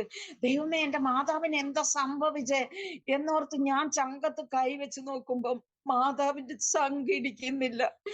ഞാന് കൈ പിടിച്ചു നോക്കുമ്പോ കയ്യിലും ഇടുപ്പില്ല. ഞാൻ അവിടുന്ന് ഒരൊറ്റ നിലവിളി അങ്ങ് നിലവിളിച്ചു. അമ്മേ എന്ന് പറഞ്ഞ ഒരു നിലവിളിച്ച് ഞാൻ ദൈവത്തോട് ഒരു നിലവിളി വിളിച്ചു. ദൈവമേ, നീ എന്റെ മാതാവിനെ കൊണ്ടുപോയോ എന്ന് ഞാൻ എന്റെ ദൈവത്തോട് ചോദിക്കുവാൻ ഇടയായി തീർന്നു. ഇങ്ങനെ ദൈവത്തോട് ഞാൻ ഇത് ചോദിച്ചപ്പോ എന്റെ ഹൃദയത്തിലേക്ക് ഒരു വചനം ഓടി വന്നു. ദൈവം നമുക്ക് ഉദ്ധാരണങ്ങളുടെ ദൈവമാണ്. മരണത്തിൽ നിന്നുള്ള നീക്കുപോക്ക് കർത്താവ് യഹോവയ്ക്കുള്ളവയാകുന്നു. ഈ ഒരു ശബ്ദം എന്നെ കേൾപ്പിച്ചു. എന്റെ ഹൃദയത്തിൽ അത് പതിയുവാൻ ഇടയായി തീർന്നു. ഇത് കേട്ടപ്പോൾ ഞാൻ പെട്ടെന്ന് അവിടെ മുട്ടുകുത്തിയിട്ട് ഞാൻ പ്രാർത്ഥിക്കാൻ തുടങ്ങി. കർത്താവേ, നിന്റെ വചനം എന്നെ കേൾപ്പിച്ചു, നിന്റെ ശബ്ദം എന്നെ കേൾപ്പിച്ചെങ്കിൽ, അതെ, ദൈവം നമുക്ക് ഉദ്ധാരണങ്ങളുടെ ദൈവമാണെങ്കിൽ മരണത്തിൽ നിന്നുള്ള നീക്കുപോക്ക് കർത്താവായ യഹോവയ്ക്കുള്ളവയെന്ന് ഈ വചനം എന്നോട് സംസാരിച്ചെങ്കിൽ എന്റെ മാതാവിന്റെ കയ്യിലും അതെ ശരീരത്തിലും നെഞ്ചിടിപ്പും നിന്നുപോയി. നീ മാതാവിനെ വിളിച്ചു, എന്നാല് എന്റെ മാതാവിനെ ഈ നിമിഷം എനിക്ക് തിരിച്ചു തന്നേ മതിയാകുള്ളൂ. വേറെ ഒരു ഓപ്ഷന് ഞാൻ എന്റെ ദൈവത്തോട് പറഞ്ഞില്ല. എന്റെ മാതാവിനെ എനിക്ക് തിരിച്ചു തന്നേ മതിയാകുള്ളപ്പാന്ന് എന്റെ ദൈവസന്നിധിയിൽ ഞാൻ മുട്ടുകുത്തി അവിടുന്ന് പ്രാർത്ഥിച്ചുകൊണ്ടിരുന്നു. ഞങ്ങൾക്ക് ഒരു ക്ലോക്ക് ഇല്ല, ഒരു വാച്ചില്ല സമയം നോക്കാൻ. എന്നാൽ ഞാൻ ഏകദേശം ഒരു 1.5 മണിക്കൂർ ഞാൻ അവിടെ ഇരുന്ന് ഈ ഒരു വാക്ക് മാത്രമേ എനിക്ക് പറയാനുള്ളൂ ദൈവത്തോട്. എന്റെ മാതാവിനെ എനിക്ക് തിരിച്ചു തന്നേ മതിയാകുള്ളൂ. ഈ ഒരു വാക്ക് മാത്രം പറഞ്ഞ് 1.5 മണിക്കൂറോളം ഞാൻ അവിടെ ഇരുന്ന് പ്രാർത്ഥിച്ചു കൊണ്ടിരിക്കുമ്പോൾ മറ്റൊരു ശബ്ദം ഞാൻ കേൾക്കുകയാണ്. അത് ഇപ്രകാരമായിരുന്നു: നീ ഒന്ന് എഴുന്നേൽക്ക്, നീ ഒന്ന് എഴുന്നേൽക്ക്, നീ ഒന്ന് എഴുന്നേൽക്ക്. ഇങ്ങനെ 3 പ്രാവശ്യം പറയുന്ന ശബ്ദം ഞാൻ കേൾക്കുവാനിടയായിട്ട് ഞാൻ വിചാരിച്ച ആരെങ്കിലും വന്നതാണോ, എന്റെ മാതാവ് ഇന്ന് ഈ അവസ്ഥയിലായി പോയെന്ന് അറിഞ്ഞിട്ട് ആരെങ്കിലും വന്ന് എന്നോട് എഴുന്നേൽക്കാൻ പറയുന്നതാണോ എന്ന് ഓർത്ത് ഞാൻ കണ്ണു തുറന്ന് ചുറ്റും നോക്കിയപ്പോൾ അവിടെ ആരുമില്ല. എന്റെ താഴെയുള്ള അനീതിമാര് കിടന്ന് ഉറങ്ങുകയാണ്, നല്ല ഉറക്കത്തിലാണ്. പിതാവും ഞാനും മാത്രമേ ഇത് കാണുകയും കേൾക്കുകയും ചെയ്യുന്നുള്ളൂ. ദൈവത്തിന് സ്തോത്രം. അങ്ങനെ ഉള്ള സമയത്ത് അതെ, ഞാൻ വിചാരിച്ചു എന്തായാലും ദൈവമാണ് എന്നോട് സംസാരിച്ചത്. ശമൂവേലേ, ശമൂവേലേ എന്ന് വിളിച്ചപ്പോൾ ശമൂവേൽ എഴുന്നേറ്റ് ചെന്ന് പുരോഹിതന്റെ അടുത്ത് ചെന്ന് എന്നെ വിളിച്ചായിരുന്നോ എന്ന് ചോദിച്ചപ്പോൾ വിളിച്ചില്ല എന്ന് പറഞ്ഞ് ശമൂവേൽ നീ വീണ്ടും പോയി കിടക്കുക എന്ന് പറഞ്ഞപ്പോ, ഇനി അങ്ങനെ ശബ്ദം കേൾക്കുന്നുവെങ്കിൽ അരുളി ചെയ്യണമേ, അടിയും കേട്ടുകൊള്ളാമെന്ന് പറഞ്ഞതുപോലെ ആ തിരുവചനം പോലെ ഞാൻ വിചാരിച്ചു ഇനി എന്തായാലും ശബ്ദം കേൾക്കുകയാണെങ്കിൽ എന്താണെന്ന് കർത്താവിനോട് ചോദിക്കാം എന്ന് വിചാരിച്ചു. എന്നോട് വീണ്ടും ആ സംസാരം ഉണ്ടായി. നീ ഒന്ന് എഴുന്നേൽക്ക്, നീ ഒന്ന് എഴുന്നേൽക്ക് എന്ന് 3 വട്ടം സംസാരിച്ചിട്ട് എന്നോട് പറയുന്ന ശബ്ദം ഇതായിരുന്നു: നീ നിന്റെ മാതാവിനെ ഒന്ന് വിളിക്ക്, നീ നിന്റെ മാതാവിനെ ഒന്ന് വിളിക്ക്, നീ നിന്റെ മാതാവിനെ ഒന്ന് വിളിക്ക്. ഇങ്ങനെ എന്നെ നിർബന്ധിച്ച് പറയുന്ന പോലെ ഇങ്ങനെ ഒരു ശബ്ദം ഞാൻ കേൾക്കുകയാണ്. ഞാൻ പെട്ടെന്ന് അവിടുന്ന് ചാടി എഴുന്നേറ്റു. ഞാൻ എഴുന്നേറ്റിട്ട് മാതാവിനെ നോക്കി. മാതാവ് കണ്ണടഞ്ഞ് തന്നെ കിടക്കുകയാണ്. ഞാൻ മാതാവിനെ വിളിച്ചു, അമ്മേ, അമ്മേ, അമ്മ എന്ന് വിളിച്ചപ്പോൾ എന്റെ മാതാവ് വിളി കേൾക്കുവാൻ ഇടയായി തീർന്നു. ഓ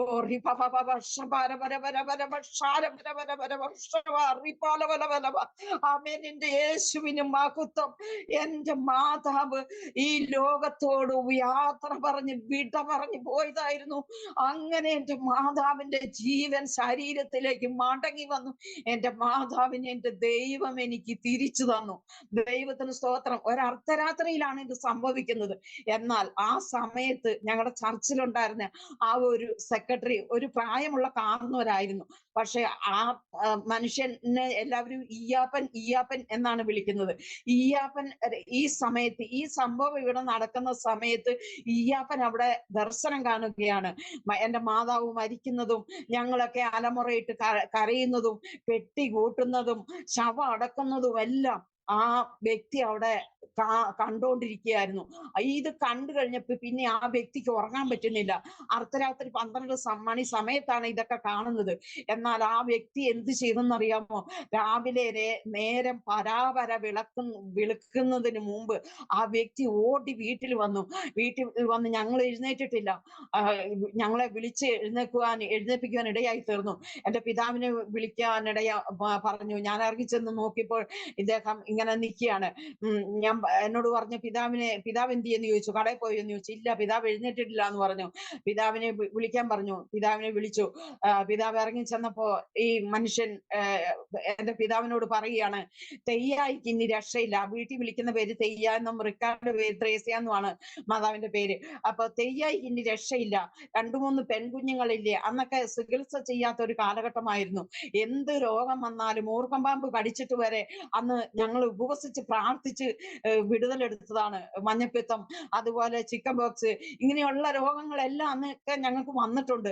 എങ്കിലും അതിൽ നിന്നെല്ലാം പ്രാർത്ഥിച്ച് ഞങ്ങൾ വിടുതലെടുത്തതാണ്. അങ്ങനത്തെ കാലഘട്ടമായിരുന്നു അന്ന്. അങ്ങനെ ഈ മനുഷ്യൻ വന്നിട്ട് എന്റെ പിതാവിനോട് പറഞ്ഞു, തെയ്യായിക്ക് ഇനി രക്ഷയില്ല. ഈ പെൺകുഞ്ഞുങ്ങൾ വിചാരിക്കരുത്, അവർക്ക് ഒരു വീണ്ടും വിചാരം വരരുത്. എന്താണെന്നറിയാമോ? എന്റെ അമ്മേനെ ചികിത്സിക്കുമായിരുന്നെങ്കിൽ എന്റെ അമ്മ ഇന്ന് ജീവിച്ചിരുന്നേനായിരുന്നെന്ന്. പെൺപിള്ളേരല്ലേ, അവരെന്തെങ്കിലും ഒരു ദിവസം അമ്മയെ കുറിച്ച് നീ എത്ര നോക്കിന്ന് പറഞ്ഞാലും അവർക്ക് അമ്മയെ കുറിച്ച് ഒരു ചിന്ത വരുമ്പോ അവരങ്ങനെ വിചാരിക്കും. അതുകൊണ്ട് ഒരു കാര്യം ചെയ്യ്, നീ ഒരു കാര്യം ചെയ്യ്, നമുക്ക് തെയ്യാനെ എങ്ങനെയെങ്കിലും ആശുപത്രി കൊണ്ടുപോകണം എന്ന് പറയാനിടയായി തീർന്നു. ഇത് പറഞ്ഞപ്പോ എന്റെ പിതാവ് ആ വ്യക്തിയോട് പറയുവാനിടയായി തീർന്നു. രാത്രി നടന്ന കാര്യങ്ങളെല്ലാം വിവരിക്കുവാനിടയായി തീർന്നു. ദൈവത്തിന് സ്തോത്രം. എന്തായാലും ആ കാണുന്ന കാര്യങ്ങൾ ഇന്നല്ലെങ്കിൽ നാളെ സംഭവിക്കാൻ വകയുണ്ട്. എന്ന് വെച്ചിട്ടുണ്ടെങ്കിൽ ഞാൻ ഒരു കാര്യം കണ്ടാല് അത് പച്ചലയും കത്രികയും പോലെ അത് സംഭവിച്ചിട്ടുണ്ട്. ഇതും അതുകൊണ്ട് സംഭവിക്കും. അതുകൊണ്ട് സംഭവിക്കുന്ന കാര്യം. അതുകൊണ്ട് തെയ്യാന് നമുക്ക് എന്തായാലും ആശുപത്രി കൊണ്ടുപോകണം എന്ന് പറഞ്ഞു. ഈ മനുഷ്യന്റെ നിർബന്ധ പ്രകാരം പിറ്റേ ദിവസം അമ്മേനെ ആശുപത്രി കൊണ്ടുപോയി. 3 ദിവസം ആശുപത്രി കടന്നു. അങ്ങനെ തിരിച്ചു വരുവാനിടയായി തീർന്നു. ദൈവത്തിന് സ്തോത്രം. എന്നാൽ അത്ഭുതം എന്ന് പറയട്ടെ, ദൈവം എന്റെ മാതാവിനെ വിളിച്ചുകൊണ്ട് പോയതാണ്. കർത്താവിനോട് പ്രാർത്ഥിച്ച് ദൈവം എനിക്ക് തിരിച്ചു തന്നതാണ്. ഹിസ്കിയാവിന് മരിക്കത്തക്ക രോഗം പിടിച്ച് കടന്ന സമയത്ത് പ്രവാചനം വിട്ടയച്ച് ഹിസ്കിയാവ് ചുവരിനോട് മുഖം തിരിച്ച് കർത്താവിനോട് എന്നെ ഒന്ന് ഓർക്കണമേ എന്ന് പറഞ്ഞപ്പോൾ 15 സംവത്സരം ദൈവം ആയുസ് നീട്ടിക്കൊടുത്തെന്ന് നമ്മൾ വചനത്തിൽ വായിക്കുന്നു. എന്നാൽ ഞാൻ പറയട്ടെ, എന്റെ മാതാവിനെ ഞാൻ കർത്താവിനോട് ചോദിച്ച് മേടിച്ചു. ദൈവത്തിന് സ്തോത്രം. എന്റെ കല്യാണം നടക്കുന്നതോ നടക്കാത്തതോ ഒന്നും എനിക്ക് വിഷയമല്ലായിരുന്നു. എനിക്ക് എന്റെ മാതാവിനെ തിരിച്ചു തന്നേ മതിയായുള്ള വിഷയമായിരുന്നു. ഞാൻ കർത്താവിനോട് പറഞ്ഞു, എന്റെ മാതാവിനെ എനിക്ക് തിരിച്ചു തന്നു. പക്ഷെ 38 വർഷം എന്റെ മാതാവ് അതിനുശേഷം ജീവിച്ചിരുന്നു. ദൈവത്തിന് സ്തോത്രം എന്ന് പറയട്ടെ. എന്റെ മാതാവ് അങ്ങനെ ജീവിച്ചിരുന്ന് ഇപ്പോ മരിച്ചിട്ട് 4 വർഷമേ ആയിട്ടുള്ളൂ. അതുവരെ എന്റെ മാതാവ് ജീവിച്ചിരിക്കുവാനിടയായി തീർന്നു. എന്റെ കല്യാണം നടന്നു. എന്റെ താഴെയുള്ള പെൺകുഞ്ഞുങ്ങൾ വളർന്നു വന്നു. അവരുടെ കല്യാണം നടന്നു. അവർക്ക് മക്കളുണ്ടായി. അവരുടെ മക്കളെ കണ്ടു. എന്റെ കല്യാണം നടന്നു. എനിക്ക് 3 മക്കളുണ്ടായി. എന്റെ മൂത്ത മകളുടെ കുഞ്ഞിനെ വരെ എന്റെ മാതാവ് കണ്ടിട്ടാണ് ഈ ലോകത്തോട് യാത്ര പറഞ്ഞു പോകുവാനിടയായി തീർന്നത്. ദൈവത്തിന് നന്ദിയോടെ സ്തോത്രം ചെയ്യുന്നു. അതുപോലെ ദൈവം അത്ഭുതങ്ങളെ പ്രവർത്തിക്കുവാനിടയായി തീർന്നു. ദൈവത്തിന് സ്തോത്രം. ഇതുപോലെ എണ്ണി പറഞ്ഞാൽ ഒത്തിരി അത്ഭുതങ്ങളും അടയാളങ്ങളും വീരി പ്രവൃത്തികളും ദൈവം ചെയ്തെടുത്തിട്ടുണ്ട്. ദൈവത്തിന് സ്തോത്രം.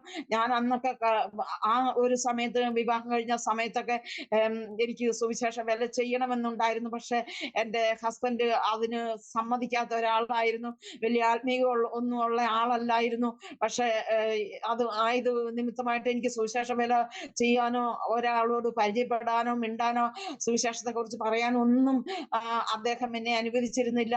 ആരോടും മിണ്ടാനും പറയാനും ഒന്നും ഒരു സമ്മതിക്കാത്ത ഒരു പ്രത്യേക ഒരു സ്വഭാവത്തിൽ കൂടിയായിരുന്നു അദ്ദേഹത്തിന്റെ ജീവിതം. അതുകൊണ്ട് ഒരു പ്രാവശ്യം 2 പ്രാവശ്യം അടുപ്പിച്ച്, ഒരു പ്രാവശ്യം ലവ് കണ്ണൂര് എന്ന് പറഞ്ഞ്, ഒരു പ്രാവശ്യം ലവ് വയനാട് എന്ന് പറഞ്ഞ് 2 പ്രാവശ്യം 2 ദിവസം വീതം സഭയായിട്ട് എല്ലാവരും സുവിശേഷ വേലയ്ക്ക് ഇറങ്ങണം, ഭവന സന്ദർശനം നടത്തണം, പരസ്യവേല നടത്തണം. ഇതിനെല്ലാവരും ആരും ഒരു വിശ്വാസികളും ഒഴിവാകരുത്, എല്ലാവരും വന്നേ പറ്റത്തുള്ളൂ എന്ന് പറഞ്ഞ്, ഇല്ലെങ്കിൽ ഒരു വീട്ടിൽ നിന്ന് ഒരാളെങ്കിലും വെച്ച് വന്നേ പറ്റത്തുള്ളെന്ന് പാസ്റ്റർ പ്രത്യേകം എടുത്തു പറയുവാൻ ഇടയായി തീർന്നു. അങ്ങനെ എടുത്തു പറഞ്ഞെങ്കിൽ തന്നെയും എന്നെ പോകാൻ അനുവദിച്ചില്ല. അത് തന്നെയല്ലായിരുന്നു, ഈ 2 ദിവസം നടക്കുന്നതിന് അതിന് ആ 2 ദിവസത്തെ കൂലി വരെ തരുമായിരുന്നു. എങ്കിലും അതൊന്നും എന്റെ ഹസ്ബൻഡിന് അങ്ങോട്ട് ഉൾക്കൊള്ളാൻ കഴിഞ്ഞില്ല, എന്നെ വിടുവാൻ കഴിഞ്ഞില്ല. ദൈവത്തിന് സ്തോത്രം. അതൊക്കെ അങ്ങ് മാറി. ഇന്നിപ്പോ ഞാന് സുവിശേഷ വേല ചെയ്യുന്നുണ്ട്. ദൈവത്തിന് സ്തോത്രം. വീടുകൾ തോറും കയറി ഇറങ്ങി നടന്ന് കർത്താവിന്റെ വചനത്തെ കുറിച്ച് പറയുന്നുണ്ട്. യേശു എന്തിനാണ് ലോകത്തിൽ വന്നത്? മനുഷ്യപുത്രനെ, മാനവരാശിയെ രക്ഷിക്കാൻ വേണ്ടിയാണ് യേശു ലോകത്തിൽ വന്നത്. അതുകൊണ്ട് അവൻ എന്താണ് അതിന് പരിഹാരമായിട്ട് ചെയ്തത്? കാൽവറി ക്രൂശിൽ അത് യാഗമായി അർപ്പിക്കപ്പെടുകയാണ് ചെയ്തത്. ഈ കാൽവറി ക്രൂശിനെ കുറിച്ചും യേശു ലോകത്തിൽ എന്തിനാണ് വന്നതെന്നും ഇനി എന്തായിട്ടാണ് വരുന്നതെന്നും ഇങ്ങനെയുള്ള വചനങ്ങളൊക്കെ സത്യങ്ങളൊക്കെ വീടുകൾ തോറും കയറി ഇറങ്ങി നടന്ന് പറയുവാൻ സ്വർഗത്തിലെ ദൈവം എന്നെ സഹായിച്ചു. ദൈവത്തിന് സ്തോത്രം. അങ്ങനെ ചെയ്തു നടക്കുന്ന സമയത്ത് ഒരു ക്യാൻസർ രോഗിയുടെ അടുത്ത് ഒരു ഭവനത്തിൽ ചെല്ലുവാൻ ഇടയായി തീർന്നു. ആ ക്യാൻസർ രോഗിനെ ഡോക്ടർ ഉപേക്ഷിച്ച് വിട്ടതായിരുന്നു. ഒരു ഹൈന്ദവ സഹോദരിയായിരുന്നു, രോഹിണി എന്നായിരുന്നു പേര്. ആ സഹോദരിയെ ഞങ്ങൾ ചെന്ന് കാണുവാനിടയായി തീർന്നു. ഞാന് പ്രാർത്ഥിച്ച എന്റെ അനുഭവങ്ങളും ഈ മാതാവ് ഉയർത്തെഴുന്നേറ്റ കാര്യങ്ങളെല്ലാം ഞാൻ ആ സഹോദരിയോട് സാക്ഷ്യമായി പ്രസ്താവിച്ചു. അനേക സാക്ഷ്യങ്ങൾ പറയുവാനിടയായി തീർന്നു. ആ സഹോദരിയെ ഒരു വിശ്വാസത്തിലേക്ക് കൊണ്ടുവരുവാനിടയായി തീർന്നു. പല നാളുകളും അവിടെ പോയി പ്രാർത്ഥിക്കുവാനിടയായി തീർന്നു. 8 ദിവസത്തിൽ കൂടുതൽ മുന്നോട്ട് പോകത്തില്ല. അതുകൊണ്ട് ഇനി എത്ര കൂടുതലായാലും ഇനി ഇങ്ങോട്ട് കൊണ്ടുവരണ്ട എന്ന് ഡോക്ടർ വിധി എഴുതി വിട്ടതാണ്. അതുകൊണ്ട് അവർക്ക് ആശുപത്രിയിലേക്ക് കൊണ്ടുപോകാനും പറ്റുന്നില്ല. പക്ഷെ കൂടുതലാന്ന് ഒക്കെ അറിയുമ്പോൾ ഞങ്ങൾ അവിടെ ഓടി എന്റെ കൂടെ വേറൊരു സഹോദരി ഉണ്ടായിരുന്നു. ഞങ്ങൾ അവിടെ ഓടി എത്തി. അവിടെ ഞങ്ങൾ പ്രാർത്ഥിക്കുമ്പോൾ ആ സഹോദരിക്ക് വലിയ വിടുതൽ ഞങ്ങൾ കാണുവാൻ ഇടയായി തീർന്നു. ഒരു പ്രാവശ്യം ചെല്ലുമ്പോൾ കാലിന് മരപ്പാണ്, തരിപ്പാണ്, നിൽക്കാൻ പറ്റുന്നില്ല, ഇരിക്കാൻ പറ്റുന്നില്ല, കിടക്കാൻ പറ്റുന്നില്ല എന്ന് പറയുവാൻ ഇടയായി തീർന്നു. ഞാൻ ആ കാലിലേക്ക് കൈവച്ച് പ്രാർത്ഥിക്കുവാൻ ഇടയായി തീർന്നു. കാലിലേക്ക് കൈവച്ച് പ്രാർത്ഥിച്ചപ്പോൾ ആ സഹോദരി എന്നോട് പറഞ്ഞു, അയ്യോ കാല് പിടിക്കല്ലേ എന്ന് പറയാൻ ഇടയായി തീർന്നു. ഞാൻ പറഞ്ഞു, അയ്യോ ഇത് കാല് പിടിക്കുന്നതല്ല രോഹിണി, ഇത് ഞങ്ങള് രോഗം വന്നിട്ടുണ്ടെങ്കിൽ രോഗമുള്ള സ്ഥാനത്ത് കൈവച്ച് പ്രാർത്ഥിക്കുന്നതാണ്, അല്ലാതെ കാല് പിടിക്കുന്നതല്ല. തീർച്ചയായിട്ടും എന്നെ തടയരുത്, ഞാൻ പ്രാർത്ഥിക്കട്ടെ, പ്രാർത്ഥിച്ചു കഴിയുമ്പോൾ രോഹിണിക്ക് ദൈവം സൗഖ്യം തരുമെന്ന് പറയുവാൻ ഇടയായി തീർന്നു. അങ്ങനെ ഞാന് പിന്നെ കൈവച്ച് പ്രാർത്ഥിച്ച് ആമേൻ പറഞ്ഞപ്പോ തന്നെ ആ മരപ്പും ധരിപ്പും ആ സഹോദരിയുടെ കാലിൽ നിന്ന് വിട്ടുമാറുവാൻ ഇടയായി തീർന്നു. ദൈവത്തിന് നന്ദിയോടെ സ്തോത്രം ചെയ്യുന്നു. അതുപോലെ പിന്നെ ഒരു പ്രാവശ്യം ചെന്നപ്പോ ഇങ്ങനെ ഭയങ്കര അസ്വസ്ഥതയാൽ ഭാരപ്പെടുന്നത് കാണുവാനിടയായി തീർന്നു. അപ്പൊ എന്റെ കൂടെ ഉണ്ടായിരുന്ന സഹോദരി എന്നോട് ചോദിക്കുകയാണ്, എടി രോഹിണി രക്ഷപ്പെടുവോ, നിനക്ക് എന്താണ് തോന്നുന്നത്, രോഹിണി രക്ഷപ്പെടുവോ എന്നിങ്ങനെ രോഹിണി കേൾക്കാതെ എന്നെ ഇങ്ങനെ കുശുമ്പി എന്നോട് ഇങ്ങനെ ചോദിക്കുക. ഞാൻ പറഞ്ഞു, ആന്റി ഒന്നും മിണ്ടാതിരിക്കുക, നമ്മൾ രോഹിണി രക്ഷപ്പെടുവോ ഇല്ലയോ എന്ന് പറയാൻ വേണ്ടിയിട്ട് വന്നതല്ല, നമ്മൾ പ്രാർത്ഥിക്കാനാ വന്നത്. അതുകൊണ്ട് ആന്റി ഒന്നും മിണ്ടാതിരിക്കാൻ ഞാൻ പറഞ്ഞു. എന്നിട്ട് ഞാൻ എന്ത് ചെയ്തെന്നറിയാം, അവിടെ ഈ ചുണ്ട് നനച്ചു കൊടുക്കാൻ വേണ്ടിയിട്ട് ഒരു കപ്പില് വെള്ളം വെച്ച് തിരി അതിൽ വെച്ചിട്ടുണ്ട്, തുണി കൊണ്ട് തീർത്ത തിരി അതിൽ വെച്ചിട്ടുണ്ട്. ഇടയ്ക്കിടയ്ക്ക് വന്ന് ഈ വെള്ളം ഇങ്ങനെ തൊട്ട് ചുണ്ടും നാക്കും ഒക്കെ നനച്ചു കൊടുക്കുന്ന അനുഭവമായിരുന്നു.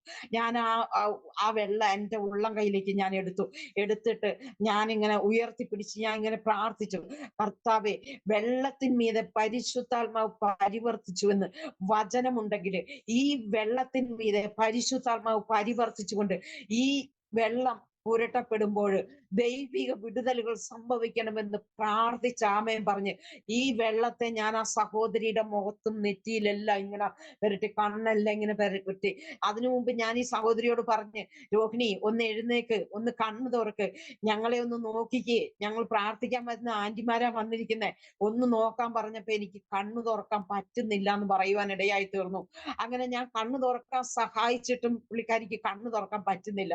ഈ ഒരവസ്ഥയിൽ കിടക്കുന്ന സമയത്ത് ഈ പ്രാർത്ഥിച്ച് വെള്ളം അങ്ങ് തേച്ചതേ ഉള്ളൂ. ആ സഹോദരി ഞങ്ങളുടെ ആ ഒരു ആവശ്യമോ അല്ലെ മറ്റൊരു വ്യക്തിയുടെ ഒരാവശ്യം പോലും കൂടാതെ ആ ഒരു സഹോദരി അപ്പോഴെ സാധാ ഒരു വ്യക്തി എഴുന്നേറ്റ് വരും പോലെ അവിടെ എഴുന്നേറ്റിരുന്നു മണിക്കൂറുകൾ ഞങ്ങളോട് സംസാരിക്കുവാൻ ഇടയായി തീർന്നു. ദൈവത്തിന് നന്ദിയോടെ സ്തോത്രം ചെയ്യുന്നു. അങ്ങനെ ദൈവം അത്ഭുതം ചെയ്തു. അങ്ങനെ കർത്താവിന്റെ മഹത്വമുള്ള വേല ചെയ്തുകൊണ്ട് ഇന്ന് ഞാൻ എൻ്റെ ജീവിതത്തിലായിരിക്കുന്നു. ദൈവത്തിന് സ്തോത്രം. എനിക്ക് ഇങ്ങനെ ഒരു സമയം അനുവദിച്ചു തന്ന ദൈവദാസനോടും കുടുംബത്തിനോടുമുള്ള നന്ദിയെ ഈ നിമിഷം ഞാൻ അറിയിക്കുകയാണ്. ദൈവത്തിന് സ്തോത്രം. എന്നെ പോലെ ഉള്ള അനേക ജീവിതങ്ങൾക്ക് തങ്ങളുടെ സാക്ഷ്യങ്ങളെ മറ്റുള്ളവരിലേക്ക് എത്തിക്കുവാൻ തക്കണ ഒരു മുഖാന്തരമായി പ്രവർത്തിക്കുന്ന ഈ അരോമ ടിവിയുടെ എല്ലാ പ്രേക്ഷകർക്കും എന്റെ നന്ദി പറയുന്നു. എല്ലാ ശ്രോതാക്കൾക്കും എന്റെ നന്ദി പറയുന്നു. ഈ അരോമ ടിവിക്ക് വേണ്ടിയിട്ട് ഒരു നിമിഷം ഞാൻ പ്രാർത്ഥിക്കട്ടെ. ദൈവത്തിന് സ്തോത്രം. കരുണാസമ്പന്നനും നീതിമാനുമായ ദൈവമേ, സ്വർഗീയ നല്ല പിതാവേ, തിരുമേനിക്ക് നന്ദിയോടെ സ്തോത്രം ചെയ്യുന്നു, സ്തുതിക്കുന്ന കർത്താവേ. ഈ നിമിഷം അവിടുത്തെ പാദപീഠത്തിൽ അടുത്തു വരികയാണ്. സ്വർഗം മനസ്സറിയാൻ കരുണ തോന്നി ചെയ്യണമെന്ന് പ്രാർത്ഥിക്കുന്ന കർത്താവേ, ദൈവത്തിന് നന്ദിയോടെ സ്തോത്രം ചെയ്യുന്നു. അരോമ ടിവിയെ ദൈവകരത്തിലേക്ക് സമർപ്പിച്ച് പ്രാർത്ഥിക്കുന്നു. ഇതിൽ കടന്നു വന്ന് സാക്ഷ്യങ്ങളെ പറയുന്ന എല്ലാ ജീവിതം ഇതുവരെ പറഞ്ഞിട്ടുള്ളവരും ഇനി പറയാനിരിക്കുന്നവരെയും സ്വർഗം സഹായിച്ച് അനുഗ്രഹിക്കുമാറാകണമെന്ന് പ്രാർത്ഥിക്കുന്നു. ഈ അരോമ ടിവി ഒരു വേദിയാക്കി സ്വർഗം തീർത്തിരിക്കുകയാണ്. നന്ദിയോടെ സ്തോത്രം ചെയ്യുന്നു. ഇത് ദൈവമേ ചെയ്യുന്ന അങ്ങയുടെ ദാസനെയും കുടുംബത്തെയും ദൈവകരത്തിലേക്ക് സമർപ്പിച്ച് പ്രാർത്ഥിക്കുന്ന കർത്താവേ, ഏറ്റവും അനുഗ്രഹമാക്കി തീർക്കണമെന്ന് പ്രാർത്ഥിക്കുന്ന കർത്താവേ, അടിയനെ കേട്ടുകൊണ്ടിരിക്കുന്ന കർത്താവെ, ഓരോ സാക്ഷ്യങ്ങളും കേൾക്കുന്ന എല്ലാ ജീവിതങ്ങൾക്കും ഇതൊരു വിടുതലായി തീരുവാൻ കർത്താവ് അത്ഭുതം ചെയ്യണമെന്ന് പ്രാർത്ഥിക്കുന്നു. പ്രാർത്ഥന കേട്ടതിനായി സ്തോത്രം. യേശുവിന്റെ നാമത്തിൽ തന്നെ. ആമേൻ, ആമേൻ, ആമേൻ, ആമേൻ, ആമേൻ. Praise God. വളരെ അനുഗ്രഹിക്കപ്പെട്ട ജീവിതാനുഭവം, ദൈവം നടത്തിയ അത്ഭുതകരമായ വഴികളെക്കുറിച്ച് ദൈവനാമ മഹത്വത്തിന് വേണ്ടി അരോമ ടി വി പ്രേക്ഷകരോടൊപ്പം പങ്കുവയ്ക്കുവാൻ സമയം വേർതിരിച്ച കർത്താവിൻ്റെ ദാസി പ്രിയ തങ്കമ്മ സിസ്റ്ററിനോടുള്ളതായ നന്ദി, സ്നേഹവും കടപ്പാടും അറിയിക്കുന്നു. കർത്താവ് ധാരാളമായി അനുഗ്രഹിക്കട്ടെ. ദൈവം നടത്തിയ ഒരുപാട് അനുഭവങ്ങളും ഓർമ്മകളും ജീവിതത്തിൽ വർണ്ണിച്ചാൽ തീരാത്തതുപോലെ ദൈവീയ ഇടപെടലുകൾ അനുഭവിക്കാൻ കർത്താവ് സഹായിച്ചു. ഒരു കത്തോലിക്ക കുടുംബത്തിൽ പാരമ്പര്യ വിശ്വാസപ്രകാരം ജീവിച്ച് വന്നതായ അനുഭവത്തിൽ നിന്ന് കർത്താവിൻ്റെ സ്നേഹത്തെ അനുഭവിച്ചറിയുവാൻ, തിരിച്ചറിയുവാൻ ദൈവം ഒരുക്കിയ ആ നല്ല അവസരങ്ങൾക്കായി ഞാൻ ദൈവത്തിന് സ്തോത്രം ചെയ്യുന്നു.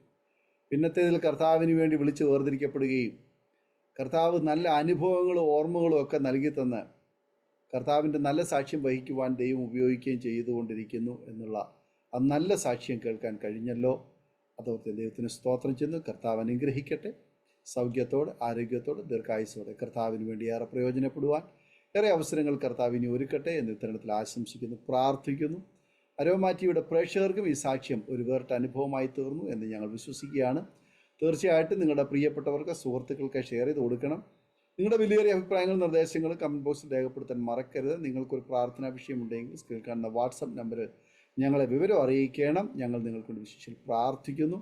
സാക്ഷ്യം പറഞ്ഞ പ്രിയപ്പെട്ടവരോടൊപ്പം എല്ലാ തിങ്കളാഴ്ചയും രാത്രി 9 മണി മുതൽ നടക്കുന്ന പ്രാർത്ഥനാ കൂട്ടായ്മയിൽ നിങ്ങൾക്ക് സംബന്ധിക്കാവുന്നതാണ്. അടുത്ത അനുഗ്രഹിക്കപ്പെട്ട സാക്ഷ്യവും വചനചിന്തയുമായി നാം വീണ്ടും കൂടി കാണുമ്പോഴേയും എല്ലാ പ്രിയപ്പെട്ടവർക്കും goodbye. God bless you all. Amen. ഓർമ്മയുടെ മനോരഥത്തിൽ മായാത്ത ഓർമ്മയ്ക്കായി അരോമ മാട്രിമോണിയിൽ നിന്നും ജീവിത പങ്കാളിയെ കണ്ടെത്തൂ. നിങ്ങൾ ഒരു ക്രിസ്തീയ ജീവിത പങ്കാളിയെ അന്വേഷിക്കുകയാണോ? അതോ മക്കൾക്ക് അനുയോജ്യമായ ഒരു തക്ക തുണയ്ക്ക് വേണ്ടി പ്രാർത്ഥിക്കുന്ന വ്യക്തിയാണോ? എങ്കിൽ അരോമ മാട്രിമോണി നിങ്ങൾക്ക് വേണ്ടിയാണ്. ഇന്നു തന്നെ സൗജന്യമായി രജിസ്റ്റർ ചെയ്യൂ. അരോമ മാട്രിമോണിയുടെ പ്രത്യേകതകൾ: രജിസ്ട്രേഷൻ തികച്ചും സൗജന്യം. ലോകത്തെവിടെയുമുള്ള അനുയോജ്യമായ ക്രിസ്തീയ ജീവിത പങ്കാളിയെ തിരഞ്ഞെടുക്കാം. വിവാഹം നടക്കുന്നതുവരെ സർവീസ് ലഭിക്കുന്നു. ഏറ്റവും ചെറിയ പാക്കേജുകളും തിരഞ്ഞെടുക്കാം. അരോമ മാട്രിമോണി നിങ്ങൾക്കായി ഒരുക്കുന്നു വിവാഹം പരമാനന്ദം. Email aroma matrimony2020@gmail.com.